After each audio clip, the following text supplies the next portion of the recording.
তোর মতো একটা অকর্মা বেকার ছেলের সাথে আমি আর রিলেশন রাখতে পারবো না। তোর সাথে আমার ব্রেকআপ।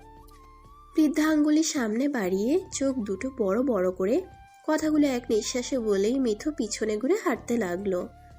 মিথুর কথা শুনে বাঘ প্রতিবন্ধীর মতো হাঁ করে এক দৃষ্টিতে তাকিয়ে আছে আলিফ। মিতুর বলা সমস্ত কথাগুলো যেন তার কলিজায় তীরের মতো আঘাত হানল। আলিফ মিতুর চলে যাওয়ার দিকে করুণ এক দৃষ্টিতে তাকিয়ে আছে। মিতু অবশ্য ঠিকই বলেছে, বাবা মায়ের একমাত্র বেকার ছেলে আলিফ। কোনো কাজকাম নেই তার, বাবার হোটেলে বসে বসে শুধু খায় আর বন্ধুর সাথে সারাদিন আড্ডা দিয়ে বেড়ায়। আলিফের বাবার নাম সোহেল রানা আর মায়ের নাম মনোয়ারা। আলিফের একটা বড় ভাই রয়েছে যার নাম মাসুদ রানা, সে একজন পুলিশ অফিসার। গত মাসে এসে বিয়ে করেছে, বিয়েটা খুব ধুমধামে অনুষ্ঠিত হয়েছিল। এই নিয়ে আলিফের ছোট্ট একটা পরিবার। পড়াশোনা শেষ করে বাসায় বেকারত্ব কাটাচ্ছেন আলিফ। আজ পর্যন্ত কোথায় চাকরির ইন্টারভিউ দিতে যেতে হয়নি তাকে, কারণ সে আজ পর্যন্ত কোথাও আবেদন করেন নাই। অনার্স পরীক্ষার সময় মিতুর সাথে তার দেখা হয়েছিল। সেই দিন থেকেই মিতু আলিফকে পছন্দ করে ফেলে, কারণ আলিফ ছিল হ্যান্ডসাম ছেলেগুলোর মধ্যে একজন। কয়েকদিন বাদে মিতু আলিফকে প্রপোজ করে দেয়। আলিফ 10-5 না ভেবে একসেপ্ট করে ফেলে, আর তারপর শুরু হয় তাদের প্রেম। পড়াশোনার জীবন শেষ করে বাসায় আসতেই মিতু চাকরি করার ব্যাপারে চাপ দেওয়া শুরু করে, কারণ মিতু তাদের ভবিষ্যৎ প্রজন্মকে নিয়ে চিন্তিত ছিল। তাই আজকে সকালে ফোনের মধ্যে রণক্ষেত্র লাগিয়ে আলিফকে ঘুম থেকে উঠিয়ে এখানে আসতে বাধ্য করে। আলিফ ঘুম ঘুম চোখ নিয়ে মিতুর সামনে দাঁড়িয়েছিল, আর মিতুর আগে লাল টমেটো হয়ে আলিফের গুষ্টি উদ্ধার করে এখানে চলে যায়। মিতু যাওয়ার পর আলিফ বুঝতে পারে তার সাথে মিতু ব্রেকআপ করলো, আর আজকে থেকে আর কখনো তার সামনে আসবে না। মুখের মধ্যে একটু হাসি দিয়ে মনে মনে আলিফ চিন্তা করলো, এই নিয়ে 15 বার ব্রেকআপ করা হলো তাদের। প্রতিবারই ব্রেকআপ করে মিতু, আবার প্রতিবারই আগে এসে সরি বলে মিতু। তাই আলিফ দুষ্টু হাসি দিয়ে মনে মনে এই কথা চিন্তা করে সেখান থেকে চলে আসলো। সেখান থেকে হাঁটতে হাঁটতে আবার এসে পৌঁছে যায় তার বাসা নামক জেলখানায়, কারণ একজন বেকার ছেলেই জানে তার বাসায় তার কতটা সম্মান করা হয়। দরজা দিয়ে প্রবেশ করতেই আলিফের মা বকাবকি করতে করতে তার দিকে তেড়ে আসে। সোফায় বসে থাকা তার বাবা শুধু একবার তার দিকে চোখ তুলে তাকায়, তারপর আবার খবরের কাগজে মুখ গুজে দেয়। অট্ট হাসি হাসতে হাসতে সিঁড়ি দিয়ে নেমে আসে তার বড় ভাই মাসুদ রানা আর তার স্ত্রী মিম। এই বাসায় আলিফের একমাত্র সাপোর্টার হচ্ছে তার ভাবি মিম। মাসুদের পাশ থেকে জোরে হেঁটে এসে আলিফের পাশে দাঁড়িয়ে যায়, আর তার নিজ হাত দিয়ে আলিফের চোখ দিয়ে বেরিয়ে আসা এক ফোঁটা পানি মুছে দেয়। মিতু এর আগে অনেকবার তার সাথে ব্রেকআপ করলেও আজকে যে কথাগুলো বলেছে সেগুলো আর কখনো বলে নাই। আর এই কথাগুলো আলিফকে অনেক কষ্ট দিয়েছে। হাজার চেষ্টা করেও চোখকে আটকাতে পারেনি আলিফ, আর তাই তো বোনের মতো ভাবির সামনে ধরা খেতে হলো। আলিফের ভাবি মিম তার সামনে দাঁড়িয়ে অপলক দৃষ্টিতে তাকে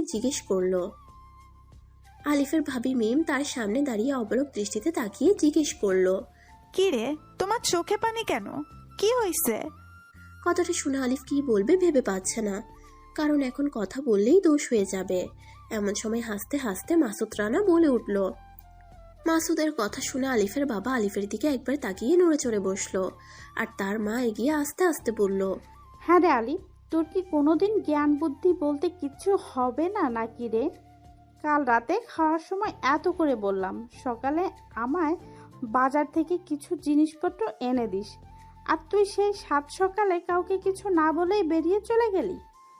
তুমি অফিসে যাও তো, সারাদিন শুধু ছোট ভাইয়ের পেছনে পড়ে থাকো। দেখছো ছেলেটা মন খারাপ করে বাসায় ফিরলো, কোথায় জানার চেষ্টা করবে তার কি হয়েছে, তা না করে তোমরা আরো উল্টো বকাবকি শুরু করছো। এই আলিফ, তুমি উপরে চলো তো। এই বলে মিম আলিফের হাত ধরে উপরে নিয়ে আসলো। এটা দেখে মাসুদ রানা হাসতে হাসতে অফিসের উদ্দেশ্যে বেরিয়ে পড়লো। ভাই বলো তো কি হয়েছে তোমার? তুমি সকালে কোথায় গিয়েছিলে আর মন খারাপ কেন? ভাবি, মিতু আমার কাছে আজ সকালে ফোন করে আর বলে সে নাকি অনেক বিপদে পড়ে আছে। এটা শুনে আমি ঘুম থেকে লাফ দিয়ে উঠে দৌড়ে মিতুর কাছে যাই, আর তারপর আলিফ তার ভাবির কাছে সমস্ত কিছু খুলে বলল, কারণ তার ভাবি তার কাছে একজন খুব ভালো বন্ধু। সব দুঃখ কষ্টের কথা তার সাথে শেয়ার করে। খুব অল্প দিনেই তারা খুব ভালো বন্ধু হয়ে উঠেছে। দেখো আলিফ, প্রত্যেকটা মেয়েই চায় তার প্রিয় মানুষটা যেন নিজের পায়ে দাঁড়াতে পারে, নিজে কষ্ট করে রোজগার করে। আর মিতু, তোমায় অনেক ভালোবাসে, আর সে চায় তুমি যেন একটা চাকরি করো। না ভাবি, অন্য সময় ব্রেকআপ করার থেকে আজকেটা অনেক আলাদা ছিল। যেসব কথা আগে কখনো উচ্চারণ করেনি সেসব কথা আজকে আমায় বলেছে। থাক, কষ্ট পেও না। জীবন থাকলে মেয়ের অভাব হবে না। তোমার জীবন থেকে যদি মৃত্যু চলে যেই থাকে তাহলে ভেবে নাও তোমার জীবনে মৃত্যুর থেকে ভালো কেউ আসতে চলেছে। জীবনের প্রথম কোনো মেয়েকে এতটা ভালোবেসেছিলাম, আর আজ আমি বেকার বলে সে আমায় ছেড়ে চলে গেল। মন খারাপ করো না, সব ঠিক হয়ে যাবে। যাও, ফ্রেশ হয়ে নাও। মিতু আলিফকে ফ্রেশ হতে পাঠিয়ে সে নিচে চলে আসে। আলিফ বাথরুমে গিয়ে ফ্রেশ হয়ে নাস্তা করার জন্য নিচে চলে আসে। আজ সকালে আলিফ তার মায়ের কথা শুনেনি, সেজন্য বাবা মা দুজনেই রেগে আছে। আলিফ সেদিকে চোখ না দিয়ে সোজা এসে খাবার টেবিলে বসে পড়ে। আলিফকে বসতে দেখে তার ভাবি মিম তার জন্য নাস্তা নিয়ে এসে তার সামনে দেয়। আলিফ সামনে নাস্তা দেখে ডান হাত বাড়িয়ে খাবার তুলে মুখে নিবে, এমন সময় তার বাবার কণ্ঠ ভেসে আসে। বাবার হোটেলে এভাবে বসে বসে আর কতদিন খাবি? বসে বসে খেলে রাধারাজ্য একদিন শেষ হয়ে যায়। আলিফ তার বাবার মুখে এমন কথা শুনে চোখ দুটো বন্ধ করে নেয়। খাবারটা মুখের সামনে হাতের উপরই থেকে যায়। এমন সময় পাশ থেকে মিম আলিফের কাঁধের উপরে হাত রাখে। ভাবির হাতের স্পর্শের ইশারা পেয়ে সে চুপচাপ খেতে লাগলো। পাশে সবার ভয়ের কারণ হচ্ছে আলিফের বাবা। তাকে দেখে সবাই ভয় পায়, তার মুখের উপর কথা বলার মতো কারো সাহস নেই।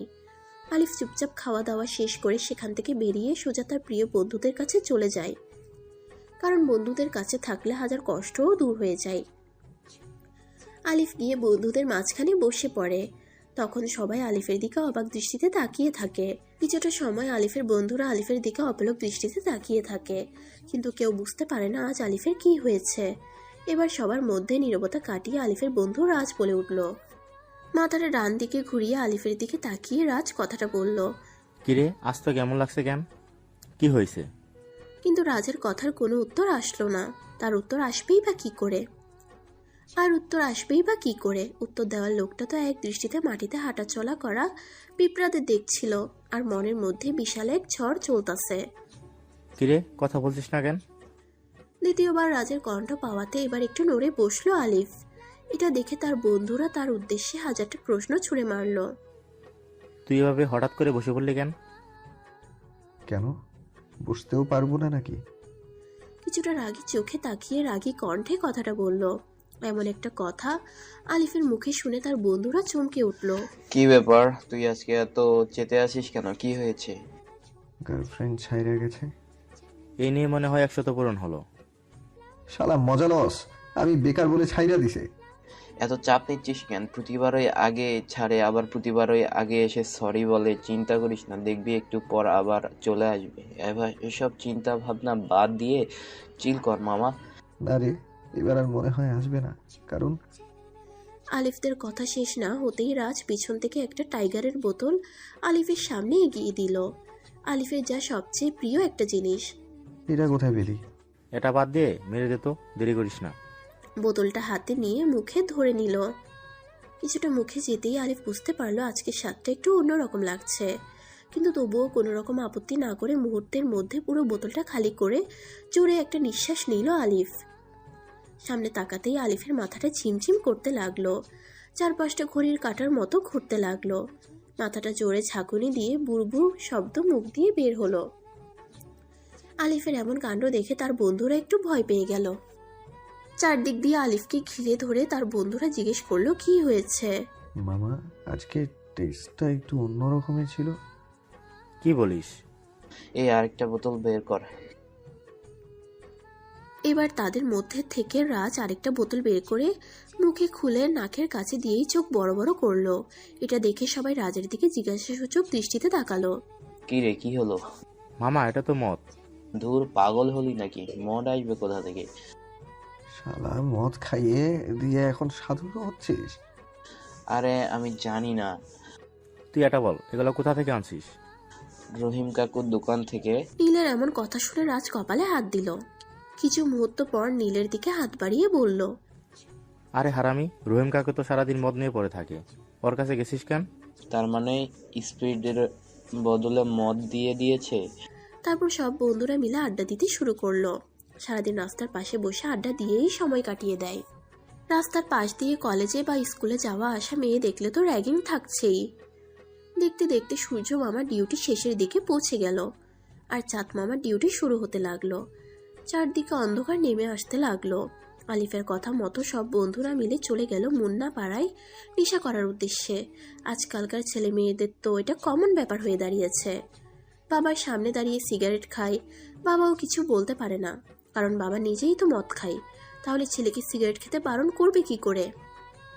আর ভাই, আর তাই আমাদের আগামী প্রজন্মের কথা ভেবে হলেও আমাদের নেশা নামক পাপ কাজ থেকে বেরিয়ে আসতে হবে আর সামাজিকভাবে বাঁচতে হবে। নেশা যে আমাদের কত বড় ক্ষতি করে এটা আমরা জেনেও না জানার মতো থাকি। আমাদের ভবিষ্যৎ নষ্টের পিছনে নেশা 1 নম্বর দোষী। তো এমনই এক পরিস্থিতি হয়ে যায় আলিফ এবং তার বন্ধুদের সাথে। সব বন্ধুরা মিলে নেশা করতে করতে একদম শেষ প্রান্তে পৌঁছে যায়। সবাই একদম মাতাল হয়ে পড়ে। এটা বুঝতে পেরে সেখানকার লোকেরা তাদের বাইরে বের করে বাসায় চলে যেতে বলে, কিন্তু তারা ইচ্ছে মতো বকাবকি করতেই থাকে। কেউ আর ঠিক মতো জ্ঞানের মাঝে নেই, কেউ আর ঠিকঠাক জ্ঞানের মাঝে নেই, যে যার মতো হাঁটতে শুরু করে। আলিফের বাকি বন্ধুদের তুলনায় আলিফ একটু বেশিই মাতাল হয়ে পড়েছে, কারণ সে একটু বেশি খেয়ে ফেলেছে, যার কারণে তার বন্ধুরা বাসায় ফিরলেও আলিফ তার বাসায় যাওয়ার রাস্তা খুঁজে পায় না। যেদিকে তাকাই সেদিকে কুয়াশায় অন্ধকার লাগে, কিন্তু বর্তমান সময়ে ততটাও ঠান্ডা পড়ে না। তবে আলিফ নেশার মধ্যে থাকাতে তার চোখে এমনটা মনে হয়। আলিফ ইচ্ছে মতো বকাবকি করছে আর রাস্তা দিয়ে হাঁটছে। কোথায় যাচ্ছে, কোন রাস্তায় হাঁটছে সে কিছুই জানে না। এমন সময় সেই রাস্তা দিয়ে ডিউটি শেষ করে যাচ্ছিল আলিফের বড় ভাই ইন্সপেক্টর মাসুদ রানা। সারাদিন ডিউটি করে ক্লান্ত মনে বাসার দিকে ফিরছিল। হঠাৎ করে মাসুদের গাড়ির সামনে কে যেন চলে আসে। মাসুদ আনমনে গাড়ি চালানোর সময় এমনটা দেখেই জোরে ব্রেক কষলেন। গাড়ির আলো এসে আলিফের চোখে এসে লাগাতে তার চোখ যেন আগুন লেগে যায়। তাই সে ডান হাতটা চোখের সামনে বাধা করে রাখে। এবার মাসুদ রানা গাড়িটা কোনো রকমে কন্ট্রোল করে নিজের আয়ত্তে নিয়ে আসে, আর সামনে থাকা লোকটার উপর অনেকটা রেগে যায়। তার গোষ্ঠী উদ্ধার করতে গাড়ি থেকে নেমে লোকটার দিকে এগুতে লাগে। সামনে এসে দাঁড়িয়ে রাগী কণ্ঠে কিছুটা উল্টো পাল্টা গালাগালি দিয়ে ফেলে। আলিফ সামনে থেকে কথার আওয়াজ পেয়ে ডান হাতটা একটু সরিয়ে অনেক কষ্ট আর জোর করে চোখের পাতাটা একটু উপরে উঠিয়ে সামনে থাকা লোকটাকে দেখার চেষ্টা করে। এমতো অবস্থায় আলিফ তার হাতে অন্য কারো হাতের স্পর্শ পায়। এবার হাত ছাড়াতে যাবে কিন্তু পারে না। মাসুদ রানা রাস্তায় এমন অবস্থায় নিজের ছোট ভাইকে দেখে অনেক রেগে যায়, যার ফলে মাসুদ রানা আলিফের হাতটা ধরে গাড়িতে বসিয়ে দেয়, আর তারপর সেখান থেকে সোজা বাসায় নিয়ে চলে আসে। বাসায় এসে কয়েকবার কলিং বেল চাপতেই দরজা খুলে যায়। তখন মাসুদ রানা আলিফের হাত ধরে ভিতরে এনে জোরে একটা চিটকানা মারে, যার ফলে আলিফ মাটিতে গিয়ে পড়ে যায়। বাসায় উপস্থিত সবাই বাক প্রতিবন্ধী হয়ে দাঁড়িয়ে যায়। কেউ কিছু বলার মতো শক্তি পায় না, কেউ কিছু বলার মতো শক্তি রাখে না। সবাই শুধু আলিফের দিকে তাকিয়ে আছে। আলিফ নিজেকে সামলে নিয়ে উঠে দাঁড়ালো। আলিফের মার আগে অবস্থায় বড় বড় চোখ করে তার দিকে এগিয়ে আসলো। ইতিমধ্যে আলিফ সবকিছু বুঝে ফেলেছে। সে বুঝতে পেরে গেছে যে সে এখন মাতাল অবস্থায় বাসায় উপস্থিত হয়েছে। এর মধ্যে হঠাৎ করে ঠাস করে একটা থাপ্পড় পড়ে গেল আলিফের গালে। আলিফ কোনো রকমে নিজেকে সামলে নিয়ে গালে হাত দিল। এতক্ষণ দাঁড়িয়ে থেকে আলিফ সবার কথাগুলো শুনে যাচ্ছিল। এরপর আর চুপ করে না থেকে মাতাল অবস্থায় তুতলাতে তুতলাতে বলে উঠল। আলিফের এমন কথা শুনে মাসুদ অনেকটা রেগে যায়। রাগী অবস্থায় সামনে একটা ধাপ দিয়ে বলে উঠল, মা শুধু মদ খায়নি, মদ খেয়ে মাতাল অবস্থায় রাস্তায় পড়েছিল। ভাগ্য ভালো যে সে সময় মতো আমি ওখানে পৌঁছে গেছি। আমার জায়গায় যদি অন্য কেউ এটা দেখে নিত তাহলে আমার সম্মান কতটা আঘাত করতো তুমি ভেবে দেখেছো? সবাই বলাবলি করতো যে পুলিশ অফিসারের ভাই মদ খেয়ে মাতাল হয়ে রাস্তায় রাস্তায় ঘুরে বেড়ায়। আমার ভাবতে অবাক লাগছে যে তোকে আমি আমার পেটে রেখেছিলাম। তোর মতন একটা কুলাঙ্গার ছেলে আমি জন্ম দিয়েছি। মা, আমি এমন কোনো কাজ করিনি যে তুমি এসব বলবে। আমি শুধু বন্ধুদের সাথে একটু নেশা করে ফেলেছি। এটাকে শুধু নেশা বলে? মাতাল অবস্থায় রাস্তায় রাস্তায় পড়ে আছিস। তোর ভাই তোকে দেখতে না পেলে তো না জানি তুই কোথায় গিয়ে পড়ে থাকতিস। আমি অতটাও পাগল হয়ে যাইনি যে রাস্তায় রাস্তায় পড়ে থাকবো। কি বলবো, তুই পাগল হোস নাই? যদি পাগল নাই হতি তাহলে রাস্তার মাঝখানে দাঁড়িয়ে দরজা খুলে দাও বলে চিৎকার করছিলি কেন? রাস্তার মাঝখানে তোকে কে দরজা খুলে দেবে? আর আমি কোন ছোট বাচ্চা নই, আমি একজন পুলিশ অফিসার। কে কতখানি নেশা করে আর কে কতখানি নেশা করে না এটা আমি তাদের মুখ দেখলেই বুঝে ফেলবো। এর মধ্যে সেখানে উপস্থিত থাকে মিম। এবার মিম আলিফের সামনে এসে দাঁড়িয়ে পড়ে আর তার দিকে তাকিয়ে জিজ্ঞেস করে, তোমার ব্রেকআপ হয়েছে বলেই কি তুমি নেশা করবে? জানি একজন প্রেমিকের কাছে এই সময়টা অনেক খারাপ, কিন্তু তাই বলে তুমি একবারও তোমার ভাই, তোমার বাবার কথা ভাবলে না? আরে ভাবি, তোমরা এমনভাবে বলছো যেন আমি কোনো খুন করে চলে এসেছি। এখনকার দুনিয়ায় এসব মদ সবাই খায়, সবাই নেশা করে। আমি তো জাস্ট একটু করেছি। ভাই, এটাকে জাস্ট একটু বলে না। তোমার অবস্থা দেখে বোঝা যাচ্ছে তুমি এখন কি অবস্থায় আছো। তুমি জানো তোমার বাবা, তোমার ভাই সবার থেকে আলাদা। এসব মদ নেশা কোনো কিছুই পছন্দ করে না। তোমাকে পছন্দ করতে বলেছি নাকি? বন্ধুদের পাল্লায় পড়ে একটু নেশা করেছি, এর জন্য যে সবাই মিলে এতগুলো কথা বলবে এটা আমি ভাবতে পারি। তুমি এখন যে কথাগুলো বলতেছো এসব তুমি নিজে থেকে বলতেছো না। যখন তোমার নেশা ছুটে যাবে তখন তুমি বুঝতে পারবে তুমি এসব কি বলতেছো আজকে। এইভাবে অনেকগুলো কথা হতে থাকে তাদের মধ্যে।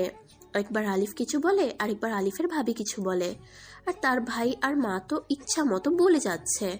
এক সময় আলিফ অনেকটা রেগে যায়। রাগী কণ্ঠে তাদের সাথে জোরে জোরে কথা বলা শুরু করে।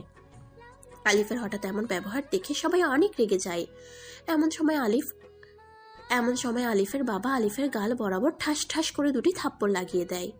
আলিফ নিজের গালে হাত দিয়ে দাঁড়িয়ে থাকে আর তার বাবা সঙ্গে সঙ্গে মুখ ফিরিয়ে নেয়। বৌমা, তোমাকে বলে দাও। মিম তার শ্বশুরের দিকে তাকিয়ে বুঝতে পারে সে অনেকটা রেগে গেছে। আর সবাই জানে আলিফের বাবা রেগে গেলে কি হতে পারে, তাই নিজের দেবরকে বাঁচিয়ে নেবার জন্য মিম তার শ্বশুরের কাছে বলে, বাবাও ছোট মানুষ, হয়তো ভুল করে এমনটা করে ফেলেছে, আর কখনো করবে না। আমি ওকে বুঝিয়ে দিব, আর এমন কখনো করবে না। মিম, তুমি চুপ করো। তুমি ওকে আরো উৎসাহ দিয়ে দিয়ে আজকে এই পর্যন্ত ওকে দাঁড় করিয়েছো। এখানে আমার দোষ কোথায়? ও ছেলে মানুষ, বন্ধুদের সাথে একটা ভুল করেই ফেলেছে, এরপর আর কখনো করবে না। ভুল করে নয়, না জানি আর কার কার সাথে জড়িত আছে। ছি ছি, তোমার ছোট ভাইয়ের সম্পর্কে তুমি এসব কি বলতেছো? আলিফ তোমার ছোট ভাই হয়, আর তুমি খুব ভালো করেই জানো আলিফের সম্পর্কে। সেজন্যই তো বলতেছি এসবের মধ্যে তুমি একদম এসো না, তুমি রুমে চলে যাও। মাসুদ কথাটা অনেক রাগী চোখে বলে, যার কারণে মিম সেখান থেকে উপরে চলে যেতে লাগে। এমন সময় আলিফের বাবা মিমকে ডাক দিয়ে বলে, ও যেন এই মুহূর্তে এই বাড়ি থেকে বেরিয়ে চলে যায়। কোনো নেশা করা মাতালের জায়গা এই বাসায় নেই, একটা ভদ্রলোকের বাসা। কোনো অভদ্র ছেলের জায়গা এই বাসায় নেই। এখনই বেরিয়ে যেতে বলো। প্লিজ বাবা, এমনটা করবেন না। ও ছোট মানুষ, একটা ভুল করে ফেলেছে, ওকে একটা বার সুযোগ দেন। সুযোগ অনেকবার দেওয়া হয়েছে, তুমি ওকে এখনই বাসা থেকে বেরিয়ে চলে যেতে বলো। এত রাতে ও বাসা থেকে কোথায় যাবে? আর অনেকক্ষণ থেকে কিছু খায়নি। তোমাকে যা বলেছি তুমি তাই করো। যে সিদ্ধান্তটা অনেকদিন আগে আমার নেওয়া উচিত ছিল সেটা আমি আজকে নিয়েছি। অনেকদিন আগে সিদ্ধান্তটা নিলে আজকের এই দিনটা দেখতে হতো না। আলিফের বাবা এই সমস্ত কথা অন্যদিকে তাকিয়ে বলতেছিল। পাশে আলিফ দাঁড়িয়েছিল আর তার ভাবি মিম তার শ্বশুরকে অনেক কিছু বলতে থাকে। তার শ্বশুরের হাতে পায়ে ধরে যেন আলিফকে বাসা থেকে বের করে না দেয়া হয়, কারণ মিম ভালো করেই জানে তার শ্বশুর একবার যা বলে সে কথা থেকে কখনো সে ফিরে আসে না। আর মিম আলিফকে তো নিজের ভাইয়ের মতো দেখে, তাহলে কি করে তার ভাইকে এত রাতে বাইরে যেতে দিবে? আলিফের বাবা মিমের কোনো কথা শুনছিল না। অন্যদিকে মাসুদ রানা মিমকে ধমক দিতেই থাকে, তবুও মিম আলিফের হয়ে তাদের কাছে ক্ষমা চেয়ে নেয়। সমস্ত কিছু দেখে আলিফ আর মেনে নিতে পারে না। দোষ করেছে সে নিজে, আর এখন অপমানিত হচ্ছে তার সাথে সাথে তার ভাবিও, যাকে নিজের বোনের মতো ভালোবাসে সে। সেজন্য মিমকে আর কিছু বলতে না দিয়ে আলিফ বলল, থাক ভাবি, আমার হয়ে আর তোমাকে কথা শুনতে হবে না। আমি জানি আমি ভুল করেছি, সেই ভুলের শাস্তি তুমি কেন পাবে? আমি চলে যাচ্ছি, আর কখনো আমি বাসায় ফিরে আসবো না। প্লিজ ভাই, এমন করিও না। রাগের মাথায় কোনো সিদ্ধান্ত নিও না। এখন এতে রাগ হয়েছে বলে এসব বলেছে, তুমি মন খারাপ করিও না। বৌমা, ওকে বেরিয়ে যেতে বলো। চলে যাচ্ছি আমি, আর কখনো এখানে ফিরে আসবো না। অনেক চেষ্টা করেছি তোমাদের ভালো সন্তান হয়ে থাকার জন্য, কিন্তু পারিনি। এই কথা বলে আলিফ সেখানে আর দাঁড়িয়ে না থেকে পিছন দিকে ঘুরে হাঁটতে শুরু করে। সে মনে মনে ঠিক করে নিয়েছে এই বাসায় থাকবে না। বাবা, আলিফ সত্যি সত্যি চলে যাচ্ছে, ওকে প্লিজ আটকান। এত রাতে ও কোথায় যাবে? মিম, তুমি রুমে আর যাও। কিন্তু আমি বলছি তুমি রুমে যাও, এখানে দাঁড়িয়ে থাকতে হবে না। মাসুদের এমন রাগান্বিত কণ্ঠে কথা শুনে মিম আর সেখানে দাঁড়িয়ে থাকলো না। একবার দরজার দিকে ফিরে তাকিয়ে সোজা তার রুমে চলে গেল। এরপর মাসুদের বাবা মা কেউ আর সেখানে দাঁড়িয়ে থাকলো না, যে যার মতো রুমে চলে গেল। মাসুদের মা রুমে যাওয়ার আগে দরজাটা লাগিয়ে দিয়ে রুমে গিয়ে ঘুমিয়ে পড়ল। মাসুদের মা দরজা যখন লাগাচ্ছিল তখন মনে মনে ভাবছিল যে হয়তো আলিফ বেশিক্ষণ বাইরে থাকতে পারবে না, একটু পরেই বাসায় ফিরে চলে আসবে। এই কথা বলে আলিফের মা দরজায় তালা দিয়ে এমন একটা জায়গায় চাবি রাখলো যেখান থেকে চাবি বাইরে থেকেও নেওয়া যায়, আর এটা কেবলমাত্র আলিফ ও তার পরিবারের লোকেরাই জানে। তাই আলিফের মা ভাবলো হয়তো একটু পরে যখন আলিফ বাসায় আসবে তখন এখান থেকে চাবি নিয়ে দরজা খুলে ভিতরে চলে আসবে। এসব ভাবতে ভাবতেই আলিফের মা রুমে গিয়ে ঘুমিয়ে পড়ল। সময় যায়, রাত কাটে, কিন্তু আলিফ আর বাসায় ফিরে আসে না। আলিফ বাসা থেকে কিছুটা দূরে গিয়ে রাস্তায় এক কোণায় শুয়ে আছে। তার পরিবারের লোকের মুখে কথাগুলো শুনে আলিফ অনেকটা কষ্ট পেয়েছে, যেটা হয়তো আর কখনো পায়নি। রাগ, অভিমান, কষ্ট এসব কিছু একত্রিত হয়ে আলিফ এর বুকটা ভেঙে চুরমার হয়ে যাচ্ছিল। কিন্তু তার এমন অবস্থায় সে তার দুঃখ কষ্টের কথা কাকে বলবে এটাও সে বুঝতে পারে না। মদ খাওয়ার জন্য সে ততটাও বাস্তবে ছিল না, সেজন্য বাসা থেকে বেরিয়ে এসে হাঁটতে হাঁটতে এতটুকু পর্যন্ত আসে, আর এখানে এসে রাস্তার এক পাশে এক বিল্ডিং এর সাথে হেলান দিয়ে ঘুমিয়ে পড়ে। ঘুমের মধ্যেও তার কানে কথাগুলো বাজতেছিল, আর চোখ দিয়ে পানি বের হয়ে মাটিতে গড়িয়ে পড়ছিল। কতটা কষ্ট পেলে একজন মানুষ ঘুমন্ত অবস্থায় কাঁদে, একজন মানুষের মনে কতটা কষ্ট জমা থাকলে ঘুমন্ত অবস্থায় তার চোখ দিয়ে পানি বের হয়, সেটা কেবল আলিফ নিজেই বুঝতে পারছিল। আস্তে আস্তে আলিফের মদের নেশা কাটতেছিল, আর সে নিজেকে রাস্তার এক পাশে আবিষ্কার করলো। বুঝতে আর বাকি রইল না তার সঙ্গে কি কি হয়েছে, যদিও সময় লেগেছে এসব বুঝতে। পূর্বের কথাগুলো ভাবতেই তার চোখ দিয়ে পানি গড়িয়ে পড়ল। ডান হাত দিয়ে দুই চোখের পানি মুছে উঠে দাঁড়াতে যাবে এমন সময় মাথাটা চক্কর দিয়ে মাটিতে পড়ে গেল। সারাদিনের না খাওয়া শরীর দুর্বল তো হবেই, আলিফেরও এমনটাই হয়েছিল। সারাদিন না খাওয়ার কারণে তার শরীরটা অনেক দুর্বল হয়ে পড়েছিল, যার জন্য বসা থেকে উঠে দাঁড়াতে যেতেই মাটিতে আবার পড়ে যায়। অনেক কষ্ট করে সেখান থেকে দাঁড়িয়ে পড়ে আর নিজ মনে প্রতিজ্ঞা করে জীবনে বেঁচে থাকতে আর কখনো সে বাসায় ফিরে যাবে না। মনে মনে এসব প্রতিজ্ঞা করে সামনের দিকে পা বাড়ায়, কিন্তু তার মনে একটাই চিন্তা ঘুরপাক খাচ্ছিল, এমন অবস্থায় সে কোথায় যাবে, কি খাবে, আর কিভাবেই বা সে বেঁচে থাকবে। এমন চিন্তা থাকা সত্ত্বেও সে পিছু পা হয় না, সমান তালে সামনের দিকে এগিয়ে যেতে থাকে। সে নিজেও জানে না সে এখন কোথায় যাবে, কি করবে, কিন্তু সে শুধু এইটুকুই জানে এখান থেকে অনেকটা দূরে চলে যাবে। আলিফ সেটাই করলো যেটা তার মন বলেছে, সে এখান থেকে অনেকটা দূরে চলে যায়। কেউ জানে না সে কোথায় চলে যায়। পরের দিন সকালে আলিফের বাসায় সবাই ঘুম থেকে উঠে। আলিফের মা ঘুম থেকে উঠেই আলিফের রুমে এসে হাজির হয়। আলিফের রুমের দরজায় যেতে আলিফের মা থমকে দাঁড়ায়, কারণ আলিফের বিছানা খালি পড়ে আছে আর বিছানার পাশে মিম বসে আছে। আলিফের মা সেখানে দাঁড়িয়ে না থেকে মিমের পাশে গিয়ে বসে তাকে জিজ্ঞেস করে আলিফ এসেছে কিনা। কি করে আসবে মা, বলো? তোমরা যেভাবে আলিফকে বাসা থেকে বের করে দিলে, তারপরে সে কি করে এখানে আসবে? আমি তো ভাবছিলাম আলিফ চলে আসবে। একটা ছেলের বেকারত্ব দেখে সবাই ঘৃণা করে, কিন্তু বাবা মা হয়ে ছেলের বেকারত্ব দেখে কেন ঘৃণা করবে? সবাই যদি তার বেকারত্ব দেখে ঘৃণা করে তাহলে সে যাবে কোথায় মা, বলো? মিমের মুখে নিজের ছেলের এমন কথা শুনে আলিফের মা চুপ হয়ে যায়, বলার মতো কোনো কথা খুঁজে পায় না। আমার কোনো ভাই নেই, কিন্তু এই বাড়িতে আসার পর আলিফের মতো একটা সোনার টুকরো ভাই পেয়েছি। সে আমাকে বড় আপুর মতো সম্মান করেছে। আমি তার দুঃখের সময় তার বন্ধু হয়ে তার পাশে থেকেছি, কিন্তু আপনারা আমার ছোট ভাইকেও কেড়ে নিলেন। ও কাল যা করেছে সেটা কি ওর একটুও চিন্তা হয় না? একটুও কি তার বাবার সম্মানের কথা ভাবেনি? পড়াশোনা শেষ করে আসার পর থেকেই আপনারা ওর উপর অত্যাচার করেই আসছেন। সে তো আর ইচ্ছে করে বাসায় বসে থাকছে না। তাহলে এত টাকা বেতনের একটা চাকরি করলো না কেন? সে চায় না তার বাবাকে কেউ দারোয়ানের বাবা বলুক, সেজন্য সে দারোয়ানের চাকরি করে নাই। সে চাইতো সে এমন একটা চাকরি করবে যাতে তার বাবার মাথা সমাজে আরো উঁচু হয়ে দাঁড়ায়, কিন্তু সেই বাবা মা তাকে দিনরাত কথা শোনাতো। এরপর একটু শান্তি পাবার জন্য একটা মেয়েকে পাগলের মতো ভালোবাসলো, কিন্তু বাবা মায়ের মতো সেই মেয়েটার কাছে অবহেলার পাত্র হয়ে যায়। এখন আপনি বলেন মা, এত কিছুর পরে একটা ছেলে কি করে ভালো থাকতে পারে? আমি তার বিষয়ে একটাও কথা শুনতে চাই না। নিচে চলো, অনেক কাজ বাকি আছে। হ্যাঁ, যাচ্ছি।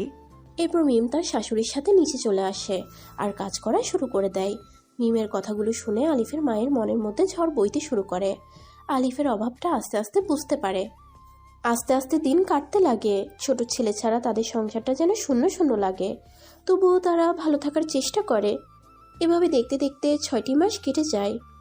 আর এই 6 মাসে আলিফের বাসায় আলিফের অভাবটা সবাই বুঝতে পারে। আলিফের মা আলিফের জন্য অনেক সময় কান্নাকাটি করে। কান্নাকাটি করলে তো আর আলিফ ফিরে আসছে না। তার চলে গিয়ে 6টা মাস কেটে গেল। না জানি ভাইটা আমার বেঁচে আছে নাকি মরে গেছে। না, আমার আলিফ মরতে পারে না। আমার বাবা বেঁচে আছে। আলিফ, ফিরে আয় বাবা। মায়ের প্রতি অভিমান করে কতদিন দূরে থাকবি? এবার তো ফিরে আয়। আলিফ যাওয়ার পর দিন থেকে আমি সবখানে খুঁজেছি, কিন্তু কোথাও তাকে পাইনি। আলিফ একদিন ফিরে আসবে। আমি নামাজ পড়ে প্রতিদিন আল্লাহর কাছে দোয়া করি, আমার ছেলে যেখানেই থাকুক ভালো থাকুক। আলিফ বাসা থেকে যাওয়ার পর থেকে প্রতিদিন আলিফের মা নামাজ পড়ে আল্লাহর কাছে দোয়া করত, যাতে তার ছেলে আবার তার বুকে ফিরে আসে। মায়ের দোয়া খুব তাড়াতাড়ি কবুল হয় এমনটা হাদিসে পাওয়া যায়। আর এটাই ছিল আলিফের মায়ের বিশ্বাস। একদিন তার ছেলে তার বুকে নিশ্চয়ই ফিরে আসবে। এই বিশ্বাস নিয়ে আলিফের মা আলিফের অপেক্ষায় থাকে, কবে ফিরে আসবে। কুরআন হাদিসের কথা মতো মায়ের দোয়া কবুল হয়ে যায় আর আলিফ আবার নিজের বাসায় ফিরে আসে। দীর্ঘ 6 মাস পর আলিফ তার বাসার সামনে এসে হাজির হয়ে যায়। কোনো চিন্তা ভাবনা না করেই কলিং বেল চাপ দেয়। দরজায় কলিং বেলের আওয়াজ শুনে মিম কাজ ফেলে দরজার সামনে এসে দাঁড়িয়ে দরজা খুলে দেয়। দরজা খুলে দিতেই তো মিম চমকে ওঠে আর চিৎকার দিয়ে বলে ওঠে, আলিফ, তুমি? হ্যাঁ আমি। কেমন আছো ভাই আমার? এতদিন কোথায় ছিলে? আমাদের কথা কি একটুও মনে পড়েনি? মনে পড়ছে বলেই তো চলে আসলাম। জানো, আমরা তোমায় কত জায়গায় খুঁজেছি। এখানে দাঁড়িয়ে শুধু প্রশ্ন করবে নাকি ভেতরে যেতে দেবে? আরে আরে, আসো আসো। মা, মা দেখো কে এসেছে। মিমের এমন চিৎকার শুনে রান্নাঘর থেকে আওয়াজ আসলো। এই অসময়ে আবার কে আসলো? তোর বাবা তো অফিসে আর মাসুদ তো থানায়, তাহলে কে আসবে? তোমার ছেলে আসছে। মাসুদ আজকে এত তাড়াতাড়ি আসলো কেন? আর মাসুদ আসতেই এত চিৎকার করার কি আছে? আলিফ? হ্যাঁ মা, তোমার ছোট ছেলে আলিফ আসছে। মিমের এই কথা শুনে আলিফের মা রান্নাঘর থেকে ছুটে চলে আসে। এসে আলিফকে দেখতেই চোখ বেয়ে অশ্রু চলে আসে। বাবা, তুই এসেছিস? এতদিন কোথায় ছিলি? আমার কথা কি একটুও মনে পড়েনি? সেজন্যই তো চলে আসলাম। এতদিন পর আমাদের কথা মনে পড়লো? মনে না করার জন্যই তো দূরে পাঠিয়েছিলে। মা, এখন এসব কথা থাক না। আলিফ অনেকটা পথ জার্নি করে এসেছে, ওর একটু বিশ্রামের প্রয়োজন। হ্যাঁ, তুই ঠিক বলছিস। আলিফ, তুই তোর রুমে গিয়ে একটু বিশ্রাম কর। ঠিক আছে মা, পরে কথা হবে। আমি আসলে অনেক ক্লান্ত। চলো। এই কথা বলে মিম আলিফের হাত থেকে ব্যাগটা নিয়ে আলিফের রুমের দিকে হাঁটতে লাগলো। আলিফ তার ভাবি পিছনে পিছনে তার রুমে চলে যায়। মিম আলিফকে ফ্রেশ হতে বলে সে নাস্তা নিতে আসে। তাই আলিফ আর বসে না থেকে ফ্রেশ হয়ে খাটের উপরে এসে শুয়ে পড়ে। একটু পর মিম নাস্তা নিয়ে রুমে এসে হাজির হয়। মিমকে দেখে আলিফ একটু মুচকি হাসি দিয়ে নড়ে বসলো। মিম এসে আলিফের সামনে খাবারটা রেখে বসে পড়লো। নাও, খাবারটা খেয়ে নাও। কিছু খেয়ে আসছো নাকি খাওনি কে জানে। গিয়েছিলামও তো না খেয়ে। এতদিন তুমি কোথায় ছিলে? ভাবি, খাবারটা অনেক সুন্দর হয়েছে। কে বানিয়েছে গো? বুঝতে পারছি। তুমি আমায় বলবে না বলে বাহানা বানাচ্ছ। আরে ভাবি, তেমন কিছু না। হয়েছে, আমাকে আর বোঝাতে হবে না। ভাবি, বাবা কি এখনো আমায় আগের মতোই ঘৃণা করে? না রে, তুমি চলে যাওয়ার পর বাবা অনেক মন খারাপ করে থেকেছে, কিন্তু মুখ ফুটে বলতে পারেনি। তুমি এবারই ছোট ছেলে, তোমাকে সবাই ভালোবাসবে। তুমি যদি চলে যাও তাদেরকে ছেড়ে, তাহলে তো তারা মন খারাপ করবে। সান্ত্বনা দেওয়ার কিন্তু আরো অনেক রাস্তা আছে। আরে ভাই, আমি সান্ত্বনা দিচ্ছি না। মা তো প্রতিদিন নামাজ পড়ে তোমার জন্য দোয়া করতো, যাতে তুমি আবার বাসায় ফিরে আসো। ভাইয়া তো আগের মতোই আছে, তাই না? হ্যাঁ, মিতু কেমন আছে? তুমি চলে যাওয়ার পর প্রায় এখানে আসতো। যখন এসে দেখতো তুমি আসোনি, তখন চোখ ভরা অশ্রু নিয়ে আবার বাসায় ফিরে যেত। আলিফ আর মিম দুজনে বসে থেকে গল্প করতেছিল। গল্প করতে করতে এক সময় আলিফের নাস্তা করা শেষ হয়ে গেল। তখন মিম সেগুলো নিয়ে বেরিয়ে চলে আসলো, আর আলিফ রেস্ট নেওয়ার জন্য বিছানায় গাটা এলিয়ে দিল। আলিফ এতটাই ক্লান্ত ছিল যে বিছানায় ঘুমিয়ে গেল। এভাবেই ঘুমাতে অনেকটা সময় কেটে গেল আলিফের। সকাল কেটে দুপুর হয়ে আসলো। ঠিক এমনটার সময় আলিফ কি যেন একটা স্বপ্ন দেখে লাফ দিয়ে বিছানা থেকে উঠল। নিঃশ্বাস জোরে জোরে নিতে লাগলো। আশেপাশে তাকিয়ে সবকিছু বুঝে উঠে ফ্রেশ হওয়ার জন্য বাথরুমে চলে গেল। আলিফ নিচে এসে দেখে দুপুর হয়ে গেছে। তার ভাবি মিম আর তার মা রান্নার কাজ করতেছে। সে আর সেখানে না দাঁড়িয়ে থেকে রুমে গিয়ে গোসল করে নিল। দুপুর হয়ে গেল, রান্নাবান্না শেষ হয়ে সবাই মিলে খেতে বসলো। কিন্তু আজকে দুপুরের খাবার রান্নাবান্না শেষ করে সবাই মিলে খেতে বসলো। কিন্তু আজকে দুপুরের খাবার জন্য আলিফের বাবাও বাসায় আসলো না, আর তার ভাই মাসুদ রানাও বাসায় আসলো না। এইসব নিয়ে তারা কোনো রকম চিন্তা ভাবনা করলো না, কারণ তারা জানে কাজে নিশ্চয়ই আটকে গেছে, সেজন্য হয়তো আসতে পারেনি। সবাই মিলে আনন্দ সহিত খাওয়া দাওয়া শেষ করে নিল। খাওয়া দাওয়া শেষ করে আলিফ রুমে গিয়ে শুয়ে থেকে একটু আরাম করে নিল। বিকালে বেরিয়ে পড়লো তার পুরনো গ্রামটা ঘুরে দেখার জন্য, আর পুরনো বন্ধুদের সাথে আড্ডা দেওয়ার জন্য। প্রথমে চলে গেল তার ছোটবেলার বন্ধুদের কাছে। 6টা মাস ধরে যাদের সাথে কথা বলেনি, যাদেরকে 6 মাস ধরে চোখে দেখেনি, তাদের কাছে যেয়ে গিয়ে হাজির হলো। আলিফকে দেখে তার বন্ধুরা ভূত দেখার মতো তাকিয়ে রইল। তাদের সবার চোখ বলে দিচ্ছে তারা বিশ্বাস করতে পারছে না যে আলিফ তাদের সামনে দাঁড়িয়ে আছে। কেমন আছিস তোরা? আলিফ সবার দিকে একবার করে তাকিয়ে কথাটা তার বন্ধুদের দিকে ছুঁড়ে মারল। তার সকল বন্ধুরা এখনো ভূত দেখার মতো হা করে দাঁড়িয়ে আছে। কি রে, এভাবে তাকিয়ে দেখিস? আমরা কি স্বপ্ন দেখতেছি, নাকি তুই আমাদের সামনে এসে দাঁড়িয়ে আছিস? তোরা স্বপ্ন দেখতে যাবি কেন? আমি তোদের সামনেই এসে দাঁড়িয়ে আছি। আমার তো বিশ্বাস হচ্ছে না। তাহলে কি করলে বিশ্বাস করবি? আমার একটা চিমটি দে। ও নীলের এমন কথা শুনে আলিফ মুচকি হাসি দিয়ে নীলের হাতে একটা চিমটি কাটলো।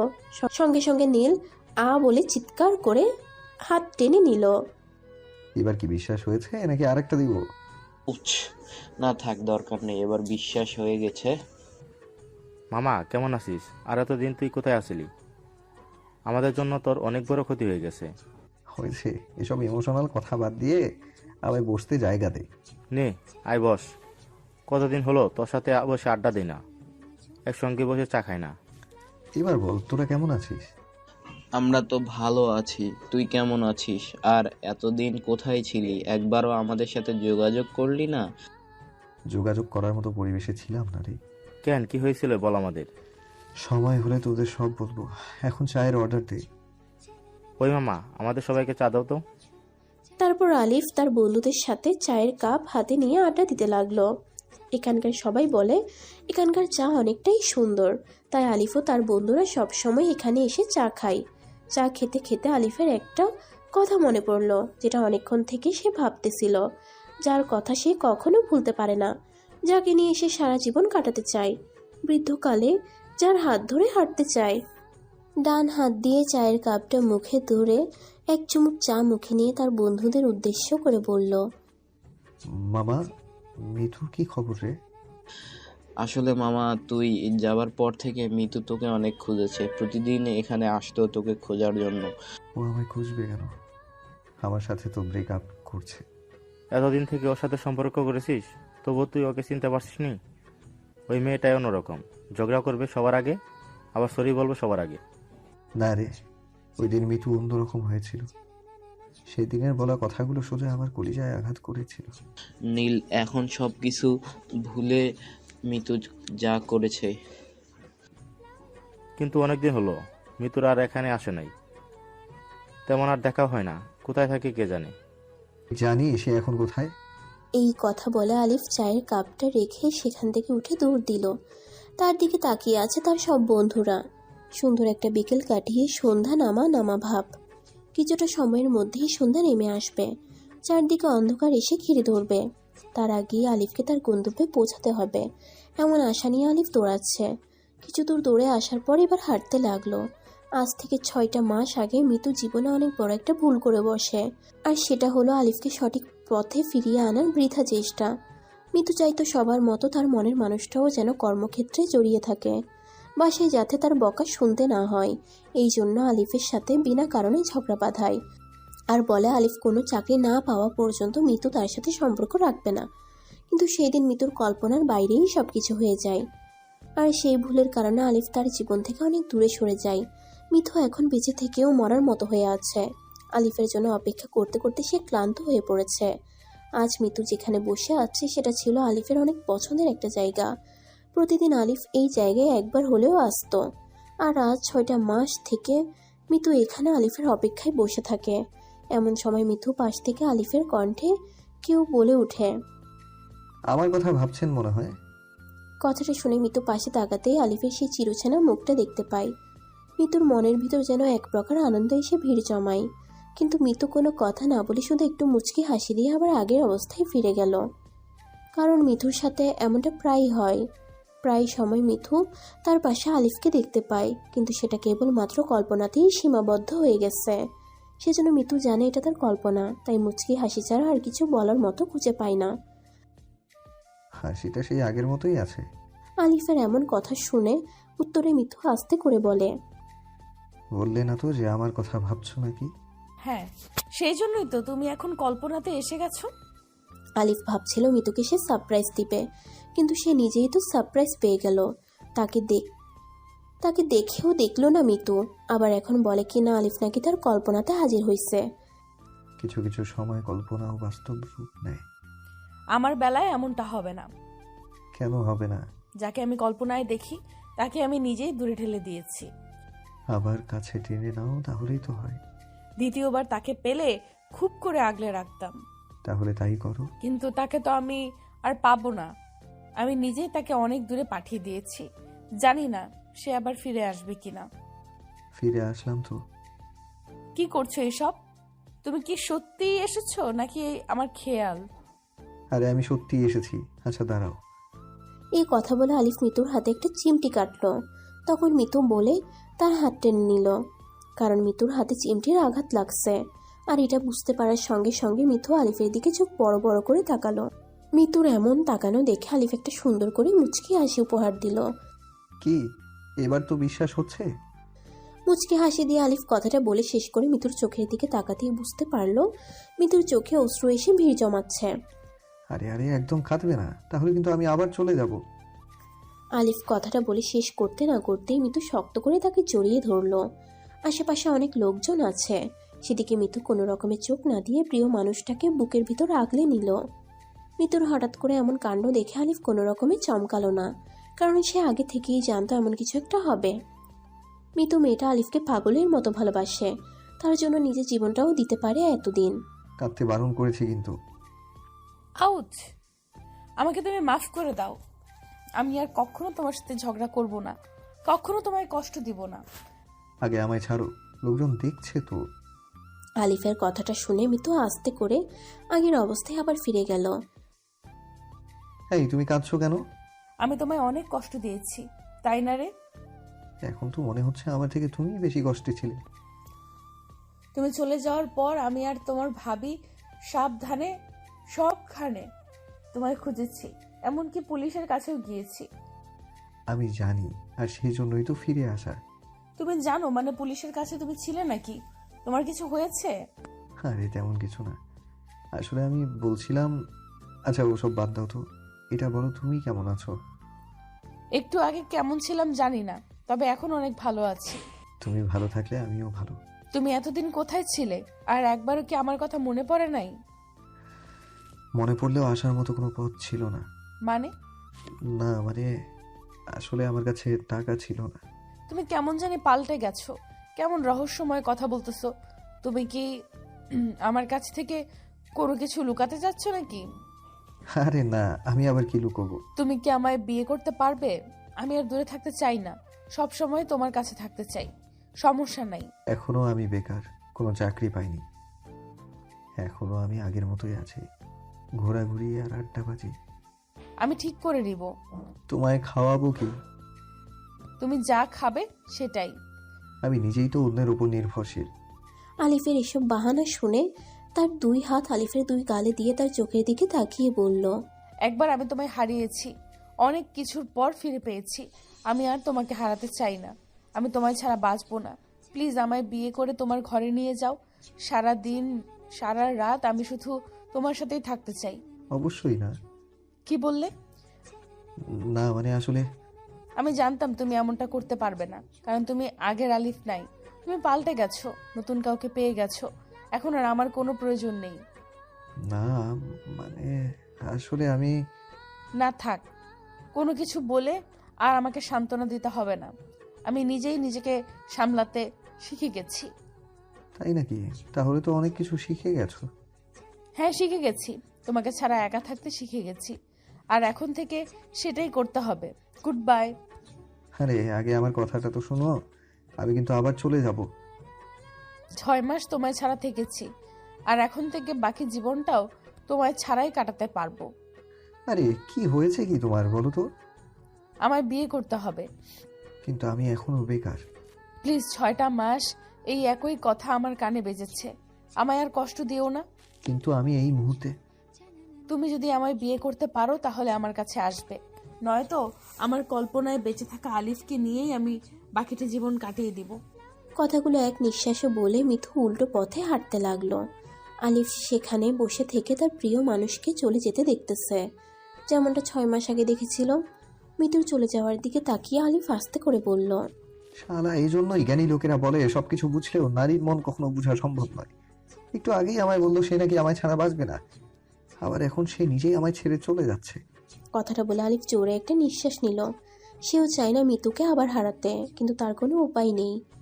আলিফ ওখানে বসে থেকে মিতুর মতো সূর্য মামার চলে যাওয়ার দৃশ্যটা উপভোগ করলো, আর সেই সাথে সাথে রাতের আধার এসে সামনে দাঁড়ালো। বেশিক্ষণ সেখানে বসে না থেকে আলিফ উঠে বাসার উদ্দেশ্যে রওনা হলো। প্রতিটি পায়ের ধাপ আলিফকে তার জীবনে কেটে যাওয়া 6টা মাসের কথা মনে করিয়ে দিচ্ছে। হাঁটতে হাঁটতে বাসায় এসে কলিং বেলটা আস্তে করে চাপ দিল। একটু পর দরজাটা খুলে গেল, আর দরজার ওপাশে দাঁড়িয়ে একটা মুচকি হাসি দিয়ে আবার ভিতরে চলে গেল তার ভাবি মিম। আলিফ সেখানে আর দাঁড়িয়ে থেকে সময় নষ্ট না করে নিজের রুমে চলে গেল। রুমে এসে খাটের উপর পুরো শরীরটা এলিয়ে দিয়ে বিভোর চিন্তায় মগ্ন হয়ে গেল। এভাবেই অনেকটা সময় পার হয়ে যায়। তখন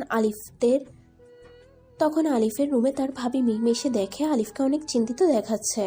এটা দেখে মিম আলিফের পাশে গিয়ে বসে তার মাথায় হাত বুলিয়ে দেয়। আরে ভাবি তুমি কখন এলে? এই তো এক্ষুনি আসলাম। তা কি নিয়ে এত চিন্তা করা হচ্ছে শুনি? কই না তো, তেমন কিছু না। বলো। আমি মিতুর কাছে গিয়েছিলাম। ভালো তো, নিশ্চয়ই মিতু তোমায় দেখে অনেক খুশি হয়েছে, তাই না? হ্যাঁ হয়েছে, কিন্তু আমায় লুকিয়ে করে গেছে। মানে? মিতু চাচ্ছে আমি যাতে এখনই তাকে বিয়ে করি। তুমি কি বললে? আমি না বলে দিয়েছি, আর সেজন্য সে আবার ব্রেকআপ করে চলে গেছে। তুমি হাসছো কেন? তোমাদের ব্রেকআপের কাহিনী কখনো শেষ হবে না। জানি না, তবে আমি আর মিতুকে হারাতে চাই না। সেও চায় না, আর তাই তো সারা জীবনের জন্য তোমার পাশে থাকতে চাচ্ছে। কিন্তু ভাবি আমি তাকে আমার সাথে জড়াতে চাই না। কিন্তু কেন? তুমি তো ওকে ভালোবাসো। তা বাসি, কিন্তু কিন্তু কি? আমি বলতে পারবো না। দেখো ভাই, এটা আগের দুনিয়া আর নেই। এখন মানুষ বিয়ে করেও অনেক কিছু করতেছে। আমি যদি তোমায় বোঝাতে পারতাম তাহলে। আমাকে আর বুঝাতে হবে না। বাবা মাকে বলে তুমি কালকেই মিতুর বাসায় বিয়ের প্রস্তাব পাঠাও। ভাবি তুমি কেন বুঝতে পারছো না? আমি এখন বিয়ে করতে পারবো না। কেন পারবে না? কারণ আমি একজন। তুমি একজন কি? না কিছু না। বলো, তুমি একজন কি? আমি একজন বেকার ছেলে। দেখো, বাহানা ধরে কোনো লাভ নেই। আরে ভালো যখন বেসেছো তাহলে বিয়ে করতে সমস্যা কোথায়? তোমাকে আমি কি করে বুঝাবো বলো? আমি এই মুহূর্তে বিয়ে করতে পারবো না। কেন পারবে না সেটা বলো। বলতে পারবো না, তবে এইটুকুই বলতে পারি আমার জীবনে অনেক বিপদ রয়েছে। কি বলছো তুমি? হ্যাঁ, আর এসব কাউকে বলবা না ওকে, কিন্তু কিসের বিপদ? তোমার কি হয়েছে? প্লিজ ভাবি, আর কিছু জিজ্ঞেস করিও না কিন্তু প্লিজ। সময় হলে সব কিছু জানতে পারবেন। যাই করো না কেন, নিজের খেয়াল রেখো। আমি এই বিপদে আমার ভালোবাসাকে টানতে চাই না। দেখো ভাই, ভালোবাসলে দুজনে একসাথে সব বিপদ পেরিয়ে ভালো থাকা যায়। কিন্তু আমার কথা শোনো, তুমি আর না করিও না। আচ্ছা ঠিক আছে, কালকে তোমরা যাও। মনে হয় বাবা আর তোমার ভাই চলে আসছে, নিচে চলো। ঠিক আছে। তারপর মিম আর আলিফ নিচে চলে আসে। এসে দেখে আলিফের বাবা আর তার ভাই চলে আসছে। এটা দেখে আলিফের গলা শুকিয়ে যায়। নিচে এসে আলিফ তার বাবার সামনে গিয়ে বড় করে একটা সালাম দিল। আলিফের বাবা কণ্ঠটা শুনে একবার আলিফের দিকে তাকিয়ে সালামের উত্তর দিয়ে রুমে চলে গেল। পাশ থেকে আলিফের ভাই মাসুদ রানা আলিফের দিকে অবাক দৃষ্টিতে তাকিয়ে বলে উঠল, কিরে তুই? হ্যাঁ, আমি কেমন আছো? কোথায় থেকে মার খেয়ে পালিয়ে আসলি? কি বলছো তুমি এসব? মার খেয়ে নয় ভাইয়া, তোমাদের কথা বলে হচ্ছিল তাই এসেছি। আমাদের কথা তোর কোনো মনে হবে? আর আমি তো ভাবছিলাম তুই আর কোনোদিন আসবিই না। না আসলে বুঝি তুমি খুব খুশি হইতা? শুধু আমি কেন, এই বাড়ির প্রত্যেকেই ইট বালি খুশি হতো। দেখো, বাজে কথা বলবা না, ওটা ওর বাসা। ও এখানে আসবে না তো কোথায় থাকবে? বাবা তো এই দিন ওকে ঘাড় ধাক্কা দিয়ে বের করে দিয়েছিল। আমার মতো ছেলে হলে আর কখনো আসতোই না। সেজন্য তুমি ওর মতো হতে পারবে না। ভাবি চুপ করো তো। দেখো ভাইয়া, যদি আমায় চলে যেতে বলো তাহলে আমি চলে যাচ্ছি। না থাক, বাসায় কুকুর আসলেও তো না খাইয়ে যেতে দেই না। এইসব কথা আলিফের মা শুনতে পেয়ে রান্নাঘর থেকে এসে মাসুদকে জোরে ধমক দিল। অনেকক্ষণ থেকেই তোর বাজে কথা শুনছি। একটা কথা মনে রাখবি, এই বাসার ছেলে তুই একা নয়, আলিফও এই বাসার ছেলে। আমি আবার কখন বললাম যে ওটা ছেলে নয়? প্লিজ তুমি গিয়ে ফ্রেশ হয়ে নাও। যাচ্ছি। হঠাৎ করে দরজার উপাস থেকে মেয়ে কণ্ঠে এমন কথা ভেসে আসলো, যা শুনে সবাই দরজার দিকে ঘুরে তাকালো। মাসুদ রানা সেখানেই দাঁড়িয়ে পেছনে তাকালো। এমন সময় সালাম সহকারে দরজা দিয়ে ভিতরে প্রবেশ করলো মিতু। মিতুকে দেখে মিম আর আলিফ দুজনেই অবাক হয়ে গেল এবং আলিফের মা বলে উঠল, কে তুমি মা? মিতু, তুমি এখানে? এই সময় আলিফের বাবাও সেখানে চলে আসলো। আন্টি, আমার নাম মিতু, আর আমি নিশ্চয়ই এই ছেলেটার সাথে খারাপ কিছু করছে আর তার জন্য এখন আমার কাছে কেস করতে আসছে।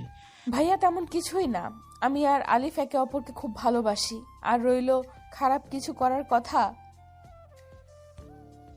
হ্যাঁ, সে আমায় খারাপ কিছু করেছে, যার কারণে তাকে ছাড়া আমার এক মুহূর্তও কাটে না। মরে যেতে ইচ্ছে করে ওকে দেখতে না পেরে। আরে ও ব্যবহার করার জন্য ফাঁসিয়েছে। কি হচ্ছে মাসুদ? মাসুদ ভাইয়া, বর্তমানে এইসব কিছু হয়, কিন্তু আমাদের 2 বছরের রিলেশন, আজ পর্যন্ত আলিফ আমার হাত ঠিক মতো ধরে নাই। মিতু, তুমি ওর কথাই কান দিও না। এখানে এসে বসো, আমি নাস্তা দিচ্ছি। না ভাবি, এসেছিলাম আলিফকে সরি বলার জন্য, কারণ সে আমায় বিয়ে করতে চাচ্ছিল না, তাই বিকেলে আমি তাকে বকাবকি করে চলে গিয়েছিলাম। কিন্তু বিশ্বাস করেন ভাইয়া, যাওয়ার পর থেকে আমার মধ্যে ভয় কাজ করছিল, যদি আলিফ আমার উপর রাগ করে আবার কোথাও চলে যায়। তাই ওদের এতদিন আমি জানতাম আলিফ আমার কথার জন্য রাগ করে এই 6টা মাস আমার থেকে দূরে থাকছে, কিন্তু এইখানে এসে জানতে পারলাম সে আমাদের জন্য বাসা থেকে চলে গিয়েছে। তুমি কি বলতে চাচ্ছ? আঙ্কেল, একটা ছেলে নিজের ইচ্ছে কখনো বেকার হয় না, পরিস্থিতির শিকার হয়ে যায়। কারণ বেকার ছেলেকে সমাজ কখনো সম্মান করে না, আর সমাজ বেকার ছেলেকে অবহেলা করে। মিঠু, তুমি বাসায় যাও। এই ছেলেকে সমাজ অবহেলা করে, একটা ছেলেকে সমাজ অবহেলা করে, বাসার সবাই অবহেলা করে, এমনকি বাবা মা সহ। ছেলেটা একটু ভালো থাকার জন্য বাইরের একটা মেয়েকে আপন করে, কিন্তু সেও তার বেকারত্ব নিয়ে কথা তুলে, বেকার বলে কথা শোনায়, বেকার বলে ব্রেকআপ করে, তাকে ছেড়ে চলে যায়। তাহলে বলেন, ছেলেটার করণীয় কি? ছেলেটা কি করে বাঁচবে? মিঠু, ভাইয়া, আপনি হয়তো অনেক নেশা করা মানুষকে ধরেছেন, জেল দিয়েছেন, এমনকি নিজের ভাইকেও ধরেছেন, কিন্তু কখনো কি তার কাছে জানতে চেয়েছেন এমন জঘন্য কাজে কেন গিয়েছে? না মানুষ কখনো নিজের ইচ্ছাতে খারাপ কাজ করে না, যে কোনো একদিক দিয়ে তাকে বাধ্য করা হয়। আলিফের সাথেও ঠিক এমনটাই হয়েছে। সে চাইতো এমন একটা কিছু করবে যাতে তার বাবা মায়ের মাথা উঁচু হয়ে থাকে, কিন্তু সেই বাবা মা তাকে দিন রাত অবহেলা করে কথা শোনায়। তবুও ভালো থাকার জন্য সে আমার কাছে ছুটে যেত, কিন্তু আমিও সেই একই কাজ করতাম, এমনকি তাকে ছেড়েই চলে গেলাম। তখন আলিফ কি করতো বলেন? কোনো উপায় না পেয়ে নেশার দিকে চলে যায়। আমি ভেবেছিলাম অন্য কাউকে পেয়েছে, কিন্তু এখন বুঝলাম সে কেন না করেছে। কেন? সে নিজের বাসায় তো একটা চাকরের মতো হয়ে থাকছে, তাহলে আমাকে নিয়ে এসে কোথায় থাকবে? এই জন্যই, এই ভেবেই আমায় না বলে দিয়েছিল। চাকরি না করলে তোমায় খাওয়াবে কি? বর্তমানে চাকরি সবকিছু। সরকারি চাকরিওয়ালা না হলে বিয়ে করব না, সরকারি চাকরিওয়ালা না হলে মেয়ের জামাই বানাবো না, সরকারি চাকরিওয়ালা না হলে ছেলেকেও বাড়িতে রাখবো না, তাই না? হ্যাঁ, এমনটাই চলে। মিতু প্লিজ তুমি বাসায় চলে যাও। আলিফ, তোমায় আমি গালি বকা করেছি, কিন্তু বিশ্বাস করো আমি জানতাম না তুমি এমন একটা পরিবেশে বেঁচে আছো। চলো তোমায় বাসায় রেখে আসি। সবার কাছে আমি ক্ষমা চাচ্ছি ছোট মুখে বড় বড় কথা বলার জন্য, কিন্তু একবার ভেবে দেখেন আলিফের জায়গায় যদি আপনারা হতেন তাহলে কি হতো? চলো। আন্টি আঙ্কেল আসসালামু আলাইকুম, ভাবি গেলাম। পুলিশ ভাইয়া ভালো থাকেন। তারপর আলিফ মিতুকে নিয়ে বাসা থেকে বেরিয়ে আসলো। তারা দুজন হাঁটতে হাঁটতে অনেকটা পথ চলে আসলো। রাস্তার পাশে থাকা লাইটে মিটিমিটি আলো, হালকা বাতাসের ছোঁয়া আর জ্যোৎস্না ভরা রাত। পাশাপাশি দুজন হাঁটছে, তবুও যেন মাঝখানে ইন্ডিয়া ভারত বর্ডার রয়েই গেছে। বিষয়টা মিতু খেয়াল করলো আর আলিফের দিকে তাকিয়ে একটা মুচকি হাসি হাসলো। একটু যাবার পর হঠাৎ করে মিতু আলিফের হাত ধরে দাঁড়িয়ে গেল। প্লিজ আমার উপর আর রাগ করে থেকো না। আমি আর কখনো তোমায় গালাগালি করব না, কখনো তোমার উপর রাগ করব না। তোমার এই দুইটা জিনিসই তো আমার ভালো লাগে। তাহলে এত দূরে কেন? মিতু আমি চাই না আমাদের বিয়ের পর জীবনটা দুঃখময় হোক। মানে বুঝলাম না। দেখো, সৃষ্টিকর্তা আমাদের সৃষ্টি করার সময় ছেলে আর মেয়ের মাঝে একটা আকর্ষণ তৈরি করে রাখে, যেটা একটা ছেলে একটা মেয়ের মধ্যে হয়। আর এটা খুব অল্প সময়ের জন্য, আর সেটা হলো লজ্জা। ঠিক করে বুঝিনি। এখন আমি যদি তোমার শরীরে স্পর্শ করি তাহলে তোমার অবশ্যই লজ্জা করবে, আর এটাই স্বামী স্ত্রীর মধ্যে ভালোবাসার প্রধান কারণ। সেই কারণটা যদি আমি এখনই নষ্ট করে ফেলি তাহলে স্বামী হওয়ার পর ভালোবাসা কোথা থেকে আসবে বড়? জন্যই আমি শুনেছিলাম সায়েন্সের ছাত্রদের সাথে প্রেম করতে নেই। তাই নাকি? হ্যাঁ তাই। তাহলে করিও না। করছি না তো, বিয়ের পর করব। ভালো। এভাবে দুজন গল্প করতে করতে মিতুর বাসায় চলে আসে। মিতুকে দেখে আলিফ তার বাসার দিকে রওনা দিয়ে দেয়। বাসায় এসে দেখে যে যার মতো রুমে চলে গেছে, শুধু মিম খাবার টেবিলে বসে আছে। আলিফ মিমের পাশে গিয়ে দাঁড়িয়ে যায়। তুমিও রুমে যেতে পারতে। মা থাকতে চেয়েছিল, কিন্তু আমি মাকে পাঠিয়ে দিয়ে বসে আছি। আমার না খেলেও হবে, এমনিতেও পেট আর মন ভরে গেছে। বেশি কথা না বলে বসো, আমি খাবার দিচ্ছি। আলিফ মিমের পাশে গিয়ে দাঁড়িয়ে যায়। এরপর আলিফ খাবার টেবিলে বসে পড়ে আর মিম রান্নাঘর থেকে খাবার নিয়ে এসে আলিফকে খেতে দেয়। খাওয়া দাওয়া শেষ করে আলিফ তার রুমে গিয়ে ঘুমিয়ে যায়। পরের দিন সকালে মিমের কথার আওয়াজ শুনে আলিফের ঘুম ছুটে যায়। চোখ খুলে তাকিয়ে দেখে তার ভাবি দরজায় দাঁড়িয়ে আছে। কখন থেকে তোমায় ডাকতেছি? আজকে আমার অনেক ঘুম ধরছে ভাবি। তাড়াতাড়ি ফ্রেশ হয়ে নিচে আসো, মিতু আসছে। মিতু আবার কেন? তুমি তাড়াতাড়ি আসো, ওর বাবা মাকে সাথে করে নিয়ে আসছে। কি বলছো তুমি? তাড়াতাড়ি নিচে আসো। মিমের কথা শুনে আলিফ তাড়াহুড়ো করে উঠে ফ্রেশ হয়ে নিচে চলে আসলো। এসে দেখে মিতু সহ তার বাবা মা বসে আছে। তাদের সামনে আলিফের বাবা বসে আছে। আলিফ কোনো কিছু না বলে সোজা গিয়ে তার ভাবির পাশে দাঁড়ালো। এরপর আলিফের বাবা মা আর মিতুর বাবা মায়ের মধ্যে আলাপ আলোচনা শুরু হলো। মিতুর বাবা মা বলল আলিফের সাথে তার মেয়ে মিতুকে বিয়ে দিতে চাই, কিন্তু এই কথায় রাজি হলো না আলিফের বাবা। দেখুন ভাই, আমি চাই না আমার মেয়ে কষ্টের জীবন কাটাক, কারণ আপনারা যার সাথে মেয়েটাকে বিয়ে দিতে যাচ্ছেন সে কখনো মেয়েটাকে ভালো রাখতে পারবে না। সে তো নিজেই অনেক টাকা চলাফেরা করে, তাহলে বিয়ে করে খাওয়াবে কি? 1 টাকা ইনকাম করার ক্ষমতা তার নাই, সারাদিন শুধু গুন্ডা আর মাস্তানি করে বেড়ায়। বাবা, কি বলছেন আপনি এসব? বৌমা, আমাকে বলতে দাও, আমি চোখের সামনে একটা মেয়ের জীবন নষ্ট হতে দিতে পারি না। কিন্তু বাবা। দেখুন ভাই, আমার কথা যদি ভালো মনে হয় তাহলে এই বিয়ে না দিলেই ভালো হয়। মিতু মামুনি এখনো ছোট মানুষ, আবেগের কারণে যা কিছু করতে পারে, কিন্তু আমরা মা বাবা হয়ে কি করে তাদের খারাপ দিকে যেতে দিই? আলিফের বাবার মুখে এমন কথা শোনার জন্য কেউ প্রস্তুত ছিল না। আলিফ মাটির দিকে তাকিয়ে আছে। মিতুর চোখে পানি প্রায় এসেই পড়েছে, আর মিতুর বাবা মিতুকে নিয়ে চলে যাওয়ার জন্য প্রস্তুতি নিচ্ছে। এমন সময় আঙ্কেল, আমি ছোট মানুষ হয়ে কিছু কথা বলতে চাই। বলো মা।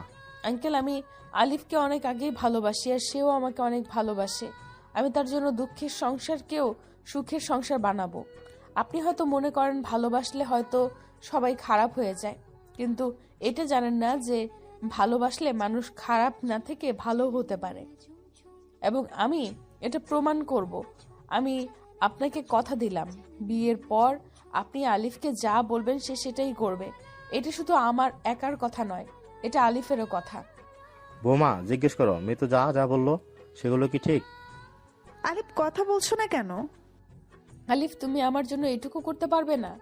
কিন্তু মিতু, আমার কথাটা তো শোনো। হ্যাঁ কি না? আমার কথাটা বোঝার চেষ্টা করো।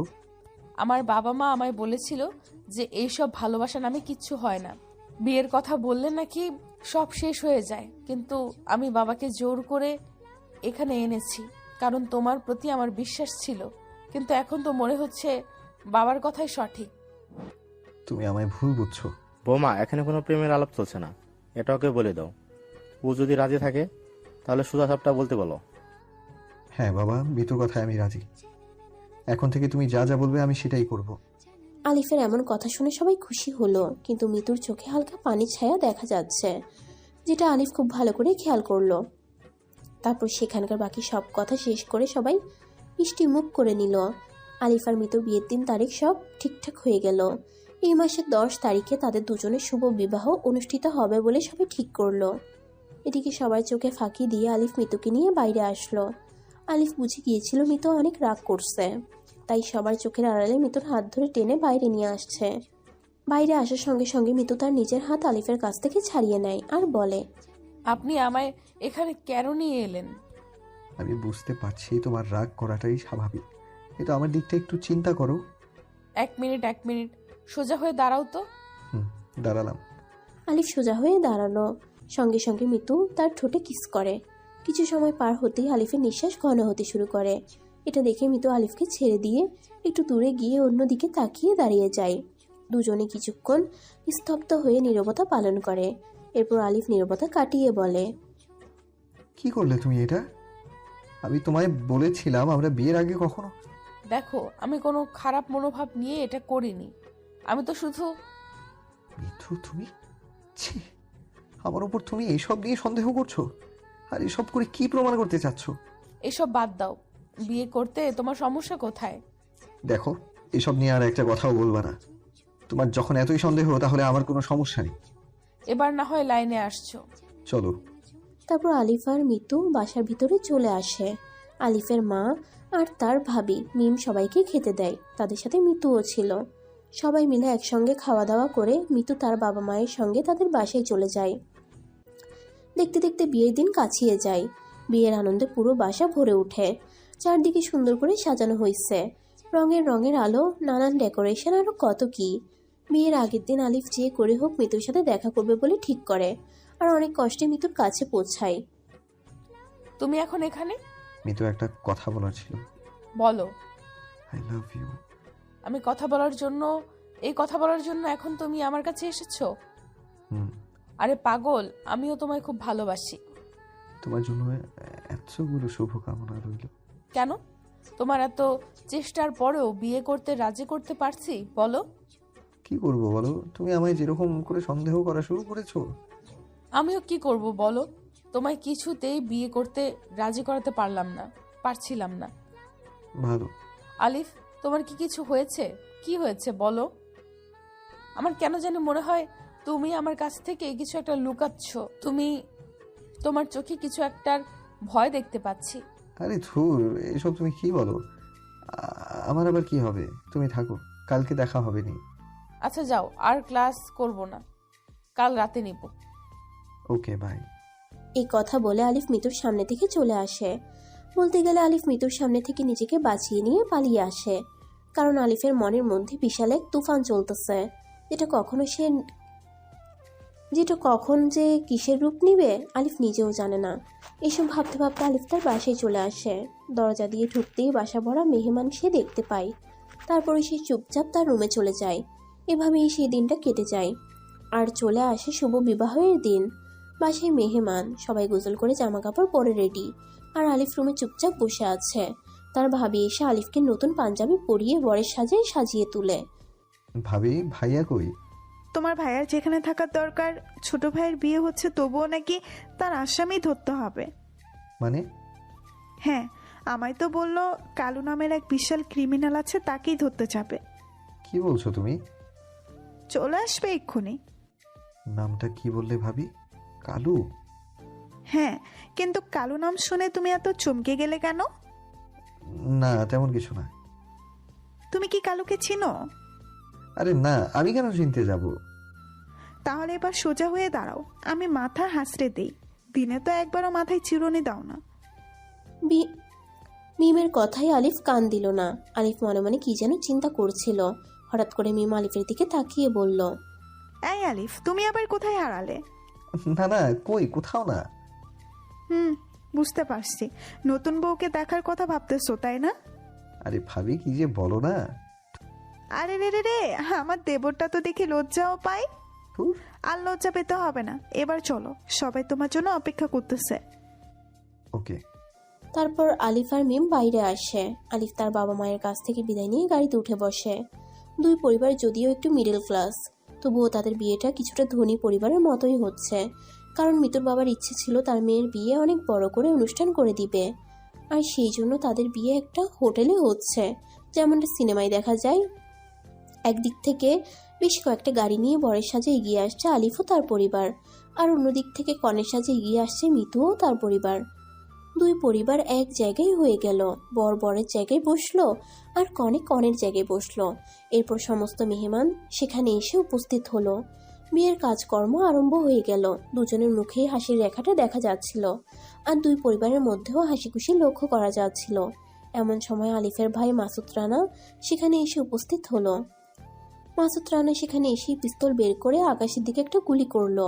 হঠাৎ এরকম আওয়াজ শুনে সেখানে উপস্থিত সবাই অবাক হয়ে পিছনে তাকালো। আলিফ মাসুদের দিকে তাকাতেই দেখতে পেল মাসুদের পিছনে পুরো টিম সেখানে এসে গেছে। এমন মনে হচ্ছিল যেন মাসুদ কোনো অপরাধীকে গ্রেফতার করতে আসছে। এটা দেখে আলিফের ভাবি মিম জোরে জোরে হেঁটে মাসুদের কাছে আসলো। আরে তুমি এতক্ষণ কোথায় ছিলে? আর এদেরকে নিয়ে এসে ভালোই করছো। চলো ভেতরে, তোমার ছোট ভাইয়ের বিয়ে হচ্ছে, আর তুমি কোথায় দূরে দূরে থাকছো? মিমের কথার দিকে কোনো কান দিল না মাসুদ রানা। আলিফের দিকে এগিয়ে যেতে লাগলো আর বলতে লাগলো, একটা ছেলের কয়টা বিয়ে করতে পারে? কি বললে? কেন, তুমি শুনতে পাওনি? আচ্ছা, আবার বলছি, একটা ছেলের কয়টা বিয়ে হতে পারে? কি বলছো এসব তুমি? মিস্টার আলিফ, আপনার কত নাম্বার বিয়ে এটা? তোমার কি মাথা খারাপ হয়ে গেছে? এসব কি উল্টাপাল্টা বলছো? আমার মাথা একদম ঠিক আছে, দয়া করে আপনি চুপ করে থাকেন মিস। তুমি আমার ছোট বোনের মতো, তাই বলছি, তুমি যাকে বিয়ে করছো তার বিষয়ে কি কিছু জানো? আমি ওকে ভালোবাসি আর সেও আমায় ভালোবাসে, এই জন্যই আমরা বিয়ে করতেছি। কিন্তু আলিফ তো ভালোবেসে বিয়ে করছে না, সে তোমায় শুধু ব্যবহার করে আর তোমার জীবন নষ্ট করার জন্য বিয়ে করছে। আপনি এসব কি বলছেন? এভাবে সে অনেক আগে বিয়ে করেছে, না জানি তুমি কত নাম্বারে পড়বে। ভাইয়া, আপনি কিন্তু একটু বেশিই বলছেন। আমি জানি আপনি আলিফকে মেনে নিতে পারেন না, তাই বলে এইসব মিথ্যা কথা আমার কাছে বলতে আসবেন না। জানতাম তুমি বিশ্বাস করবে না। হাবিলদার, প্রমাণ হাজির করো। মাসুদের কথা শুনে হাবিলদার বাইরে গেল, আর একটু পর আসলো।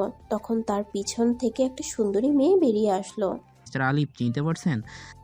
সোনিয়া, তুমি? শাকিল, তুমি এখানে? আর বর সেজে বসে আছো কেন? আরে ম্যাডাম, এটা শাকিল নয়, এটা আলিফ, আর আজকে ওই মেয়েটার সাথে বিয়ে হচ্ছে। শাকিল, এই পুলিশ কি বলছে? তুমি আবার কাকে বিয়ে করছো? কিন্তু তুমি এখানে আসলে কিভাবে? তার আগে বলো এই মেয়েটাকে। মিতু, আমার কথাটা আগে শোনো। বলো মেয়েটাকে। ও কি বলবে? সোনিয়া বোন, তুমি বলো তো, এটা তোমার কে? এটা আমার স্বামী। কি? মিতু, তুমি বিশ্বাস করো আমি ওর স্বামী নই। কি বলছো তুমি এসব? আমাদের দুজনে বাচ্চা আছে। সোনিয়া, তুমি একটু চুপ করো। কেন কেন ও চুপ করবে? এই সবের মধ্যে আলিফের বাবা এসে জোরে চিৎকার করে ওঠে, যার কারণে সবাই চুপ হয়ে যায় আর সোনিয়া অনেক ভয় পেয়ে যায়।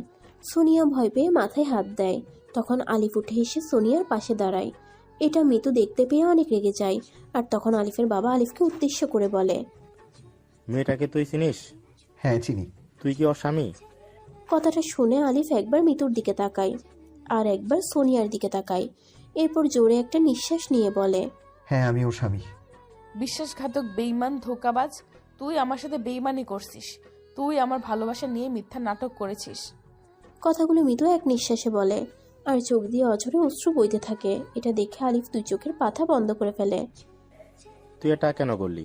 আমাদের সম্মান আর মৃত্যুর ভালোবাসা নিয়ে এত বড় নাটক কেন করলি? কেন আমাদের মান সম্মানটা নষ্ট করলি? জানি না। তোকে আজকে এই মুহূর্তে আমি ত্যায্যপুত্র করলাম। আমার দ্বিতীয় কোনো ছেলে নেই, আমার একটাই ছেলে। চলে যা এখান থেকে। ভাই, তুমি তো আমায় একটাবার বলতে পারতে, আমি তো তোমার কাছে বন্ধুর মতো ছিলাম। আরে আরে, সিনেমা এখনো শেষ হয় নাই।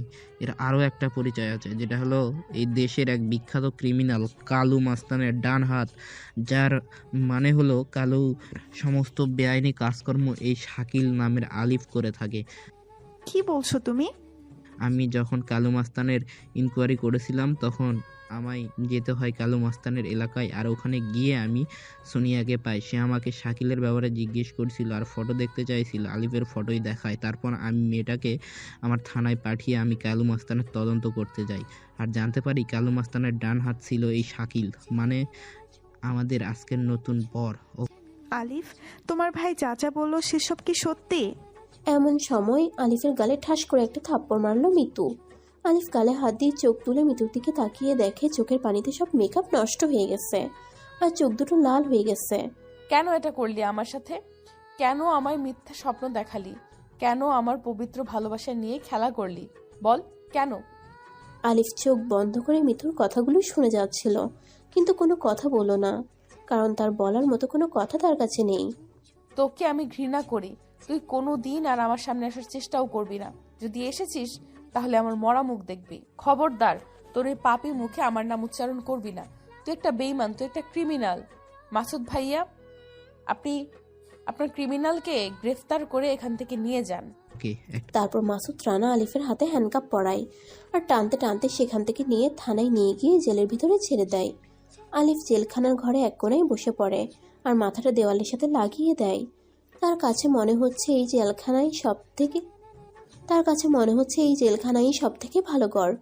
কোনো কষ্ট, কোনো দুঃখ কিচ্ছু থাকে না। বিয়ে বাড়ি থেকে বরকে গ্রেফতার করে নিয়ে যেতে থেকে সবাই চুপ হয়ে যায় আর আলিফের বাবার নামে কথা বলতে শুরু করে। সবাই বলাবলি শুরু করে পুলিশ অফিসারের ভাই একজন ক্রিমিনাল আর নিজের ভাইকে ধরে জেলে ভরে দিল।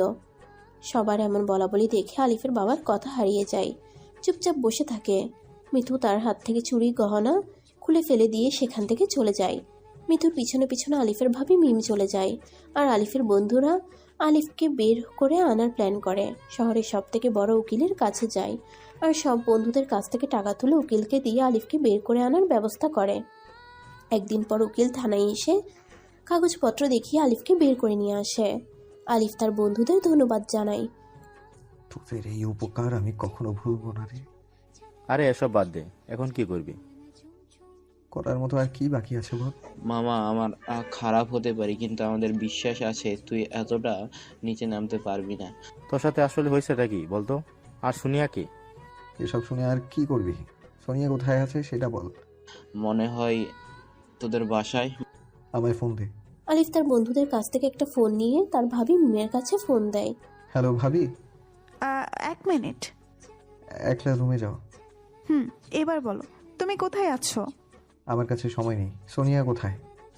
তোমার রুমে শুয়ে আছে, ওর নাকি মাথা ব্যথা করছে। বলো কি? আচ্ছা আমি আসছি। তারপর আলিফ ফোন কেটে দেয় আর নীলের বাইক নিয়ে আলিফ তার বাসায় চলে আসে আর কারোর সাথে কোনো কথা না বলে তার রুমে চলে যায়। এসে দেখে মিম সোনিয়ার পাশে বসে আছে। ভাবি। হ্যাঁ, এসে গেছো? সোনিয়া চলো আমার বাসায় যাব। তুমি কোথায় গিয়েছিলে? আমার একটু ভালো লাগছে না। আসলে আমি একটু কাজে গিয়েছিলাম। চলো আমরা বাসায় যাব। চলো। আলিফ দাঁড়াও। বলো। এসব কি? এসব বোঝানোর মতো সময় নেই। শুধু এটুকু জেনে রাখো, কারো উপকার করতে গেলে অপরাধী হতেই হয়। আর হ্যাঁ, মিতুকে দেখে রেখো, ওর কিছু হলে আমি নিজেকে ক্ষমা করতে পারবো না।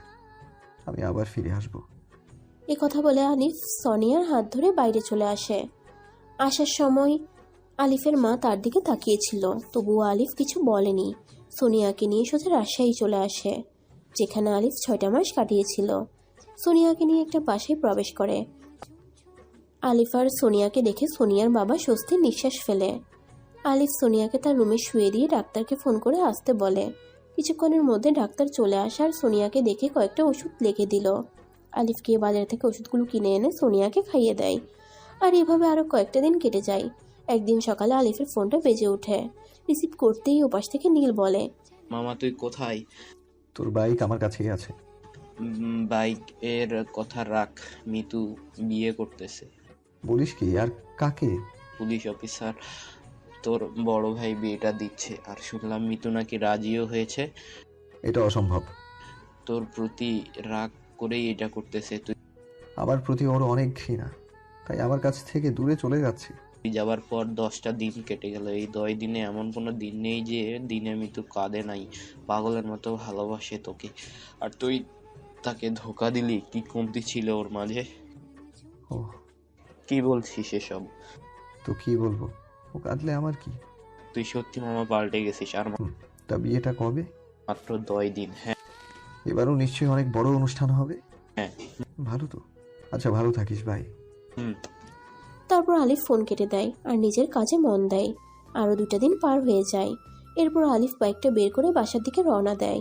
রাস্তায় চলার সময় তার ভাবি মিমের কাছে ফোন দেয়। ভাবি, একটা কাজ করতে হবে। তুমি মিঠুকে নিয়ে একটা ফাঁকা জায়গায় নিয়ে এসো কেন? প্লিজ। যা বলেছি করো। আচ্ছা।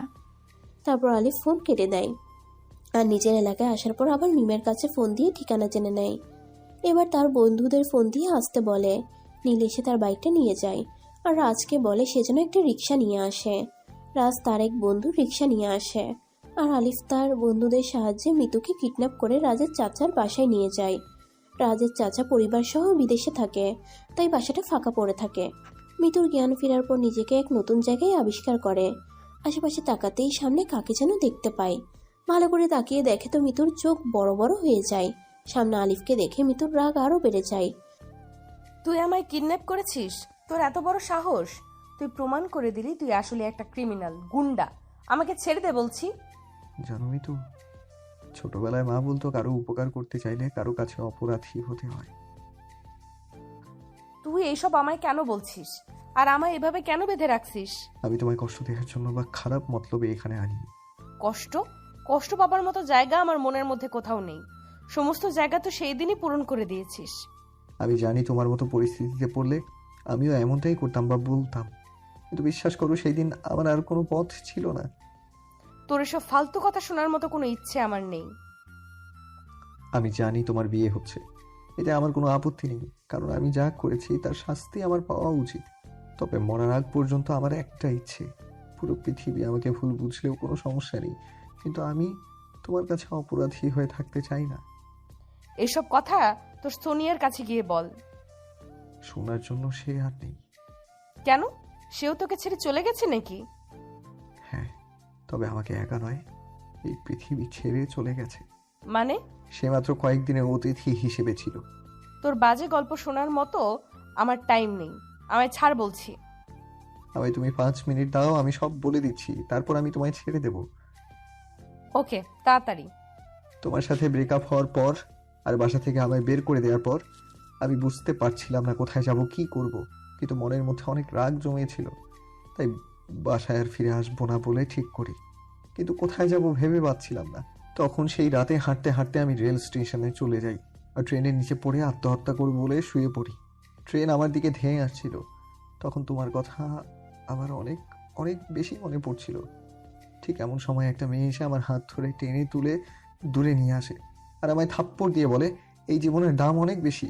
তারপর সে আমায় নিয়ে ট্রেনে উঠে বসে আর তার সাথে পরিচয় হই।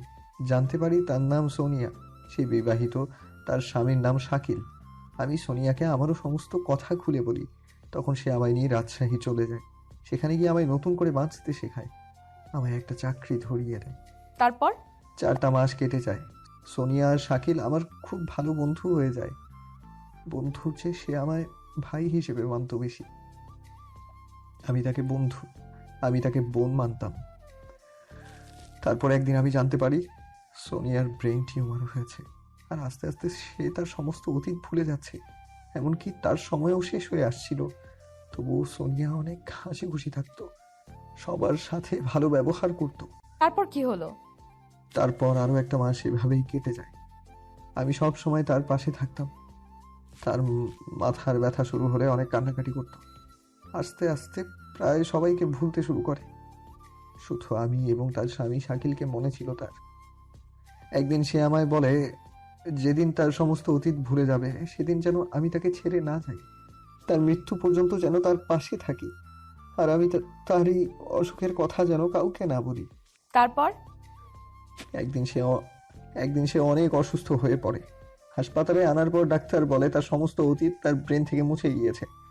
এখন থেকে সে নতুন এক মানুষ, যার সময় মাত্র কয়েক মাস। এদিকে সোনিয়া হাসপাতালে থাকা অবস্থায় তার স্বামী শাকিল মারা যায়। অনেকক্ষণ পর সোনিয়ার জ্ঞান ফিরল। সে কাউকে চিনতে পারে না। আমি তার সামনে যাবার পর আমায় নাকি তার আপন মনে হয়, আর আমাকে তার স্বামী ভেবে নেয়। তাই তখন থেকে আমাকে তার স্বামী শাকিল হিসেবে মেনে নেয়। আমার হাত ধরে অনেক কান্নাকাটি করছিল। তার নাকি অনেক ভয় লাগছে। আচ্ছা মিতু, তুমি বলো, এমন একটা পরিস্থিতিতে তুমি কি পারতে তোমার প্রিয় বন্ধুকে ফেলে আসতে? না। আমিও পারি। তাই সোনিয়ার কথা আর অমত করিনি, কারণ আমি সোনিয়াকে কথা দিয়েছিলাম। তাই আমিও তার সাথেই শাকিল হয়ে থাকতে শুরু করি। সারাদিন একসাথে থাকতাম। রাতে আমি আর সোনিয়ার বাবা হাজারটা বাহানা করে আমি অন্য রুমে ঘুমাতাম। যেদিন কোনো কথাই শুনতো না সেদিন তার পাশে বসে তাকে ঘুম পাড়িয়ে দিয়ে আমি পরে ঘুমাতে যেতাম। কিন্তু এত কিছুর মধ্যেও তোমায় আবার খুব মনে পড়তো। আমি ভাবতাম হয়তো তুমি আমায় ভুলে গেছো। কিন্তু 1 মাস পর একদিন সেখানকার থানা থেকে জানতে পারি তুমি আর ভাবি এখনো আমায় খুঁজছো। তাই আমি আর দূরে থাকতে পারিনি। সোনিয়াকে তার বাবা মায়ের কাছে রেখে আমি তোমার সাথে দেখা করার জন্য বাসায় চলে আসি। কিন্তু এসে যে বিপদে পড়বো এটা জানতাম না। আসার পর থেকেই তুমি বিয়ে করে লেগে পড়ো। কিন্তু আমি সোনিয়াকে ওখানে রেখে বেশি দিন দূরে থাকতে পারতাম না, কারণ আমায় দেখতে না পেলে সে কারো কথা শোনে না। তাই আমি বিয়েতে না করে দিই। কিন্তু তুমি যে আমায় এমন এমন বিষয়ে সন্দেহ করা শুরু করলে, যার কারণে বিয়েতে রাজি না হয়ে পারলাম না। তুমি একবারও কেন আমায় এসব বলনি? বলার জন্য অনেক চেষ্টা করেছি, কিন্তু সোনিয়াকে দেওয়া কথার জন্য বলতে পারিনি। আমার ভয় হতো তুমি যদি আমায় ভুল বোঝো। আর তাই বিয়ের আগের দিন তোমায় সবকিছু বলে দিব বলে তোমার কাছে গিয়েছিলাম, কিন্তু ওয়াদা ভঙ্গ করার সাহস পাইনি। এখন আমার কাছে সব থেকে বড় মানুষ ছিল সোনিয়া, কারণ সে আমার বিপদের সময় পাশে থেকেছে। না পেয়েছিলাম তোমায়, আর না পেয়েছিলাম পরিবারকে। তাই এসব কিছু হচ্ছে বন্ধুর মূল্য বেশি দিয়েছি। তুমি একদম ঠিক করেছো। সোনিয়া এখন কোথায়? সোনিয়ার দিন কালকে শেষ হয়ে গেছে। ও, এবার তুমি যেতে পারো। এখন আমি মরলেও শান্তি পাবো। মিতু আলিফের চোখের দিকে তাকিয়ে দেখে পানি টলমল করতেছে। প্রিয় মানুষের চোখে পানি দেখে সমস্ত কথা বিশ্বাস করে নিল মিতু, কারণ আলিফকে মিতু জীবনের চেয়েও বেশি ভালোবাসতো, আর একটাবার সুযোগ দিতে চাই মিতু। আমি একটা কাজ করতে পারবো। কি কাজ? আমি বিয়েটা আটকাতে পারবো না, তবে বরকে আটকাতে পারবো। কেন? একজনের জন্য বরের জায়গাটা ফাঁকা করব। কার জন্য? প্লিজ আলিফ, আমায় ক্ষমা করে দাও, আর আবার আগের মতো করে ভালোবাসো। চেষ্টা করলে মন্দ হয় না। তারপর আবার মিতুর বিয়ের দিন চলে আসলো। কনের জায়গায় মিতু বসে আছে, আর বরের জায়গায় আলিফ। পূর্বের মতো এবারও একই জায়গায় অনুষ্ঠান হচ্ছে। আলিফের বাবা মা আসছে মিতুর বাবার দাওয়াত পেয়ে। আলিফের বাবা মা হয়ে নয়, এবং সোনিয়ার বাবা মাও আসছে। বিয়ের কাজ শুরু হয়ে গেল। এমন সময় পূর্বের মতো আবারও মাসুদ রানা তার দলবল নিয়ে হাজির হয়ে গেল। আলিফের দিকে হাঁটতে হাঁটতে বলতে লাগলো, মানুষের পরিচয় হতে পারে। ভাইয়া কি বলছেন? আরিফ আবার কি করছে? তুমি ওকে আবার বিয়ে করতে বলছো। তুমি কি জানো ওর কয়টা পরিচয়? তুমি এত সহজে বিশ্বাস করে নিলে? ভালোবেসেছি, বিশ্বাস তো করতেই হবে, কারণ বিশ্বাস ছাড়া ভালোবাসা মূল্যহীন। তুমি কি জানো ওর কয়টা পরিচয়? না, জানি না, তুমিই বলো। ও সাধারণ একটা বেকার আলিফ নয়। আলিফ কালু মাস্তানের ডান হাত, এটাই তো, আমি এতেও রাজি। হচ্ছে একজন আর্মি অফিসার। এই কথা বলে মাসুদ সহ তার দলের সবাই আলিফকে স্যালিউট করলো। এটা দেখে সেখানে উপস্থিত সবাই অবাক হয়ে গেল। কি বলছো ভাইয়া? হ্যাঁ, কালু মাস্তানকে মারার জন্য সিক্রেট মিশনে কাজ করেছেন আলিফ। আগের বার আমি আলিফের নামে যতগুলো অপরাধের কথা বলেছিলাম সেগুলো কিছু আলিফ সিক্রেট মিশনের জন্য করেছে। মিথ্যা অপরাধে সবার সামনে অপরাধী করার জন্য আমি অনেক দুঃখিত। ছোট ভাই, আমাকে ক্ষমা করে দেন। আরে ভাইয়া কি বলছো এসব? দুই ভাইয়ের নাটক শেষ হলে এবার মিতুর বিয়েটা হয়ে যাক। ছোট ভাইয়ের বিয়ে বলে কথা। তারপর আলিফ আর মিতুর বিয়ে হয়ে গেল। আলিফের নামে মিথ্যা অপবাদ শেষ হয়ে গেল। আলিফের বাবা আলিফকে নিয়ে বাসায় গেল। এবার বাসরাতের পালা। বাসরাতে ঢুকতেই মিতু আলিফকে রিমান্ডে নিল। শাড়ির আঁচলটা কোমরে গুজে খাটের উপর বসে পায়ের উপর পা দিয়ে বড় বড় চোখ করে বিচারক হিসেবে বিচার করতে লাগলো। এমন রূপ দেখে আলিফ ভয়ে চুপসে গেছে। বাসরাতে বউয়ের সৌন্দর্য দেখা বাদ দিয়ে বউয়ের রাগ দেখতে হচ্ছে। কি ভাগ্য তার। বল, তোর আর কি কি পরিচয় আছে? আর কিচ্ছু নেই, তোমার কসম। আচ্ছা, তুই আর্মি হলি কবে? তোমায় বললাম না, সোনিয়া আমায় একটা চাকরি দিয়েছিল। আসলে সোনিয়া আমায় আর্মিতে জয়েন করিয়ে দিয়েছিল। আর্মি হওয়ার পর আমার প্রথম মিশন ছিল কালু মাস্তান। তুই নাকি সবাইকে কথা দিয়ে বেড়াচ্ছিস, তাহলে আমায় একটা কথা দে। কি কথা? তোমার জীবনে যাই হোক না কেন, আমার কাছ থেকে কোনো কিছু লুকাবে না। ওকে মাই ডিয়ার নতুন বউ।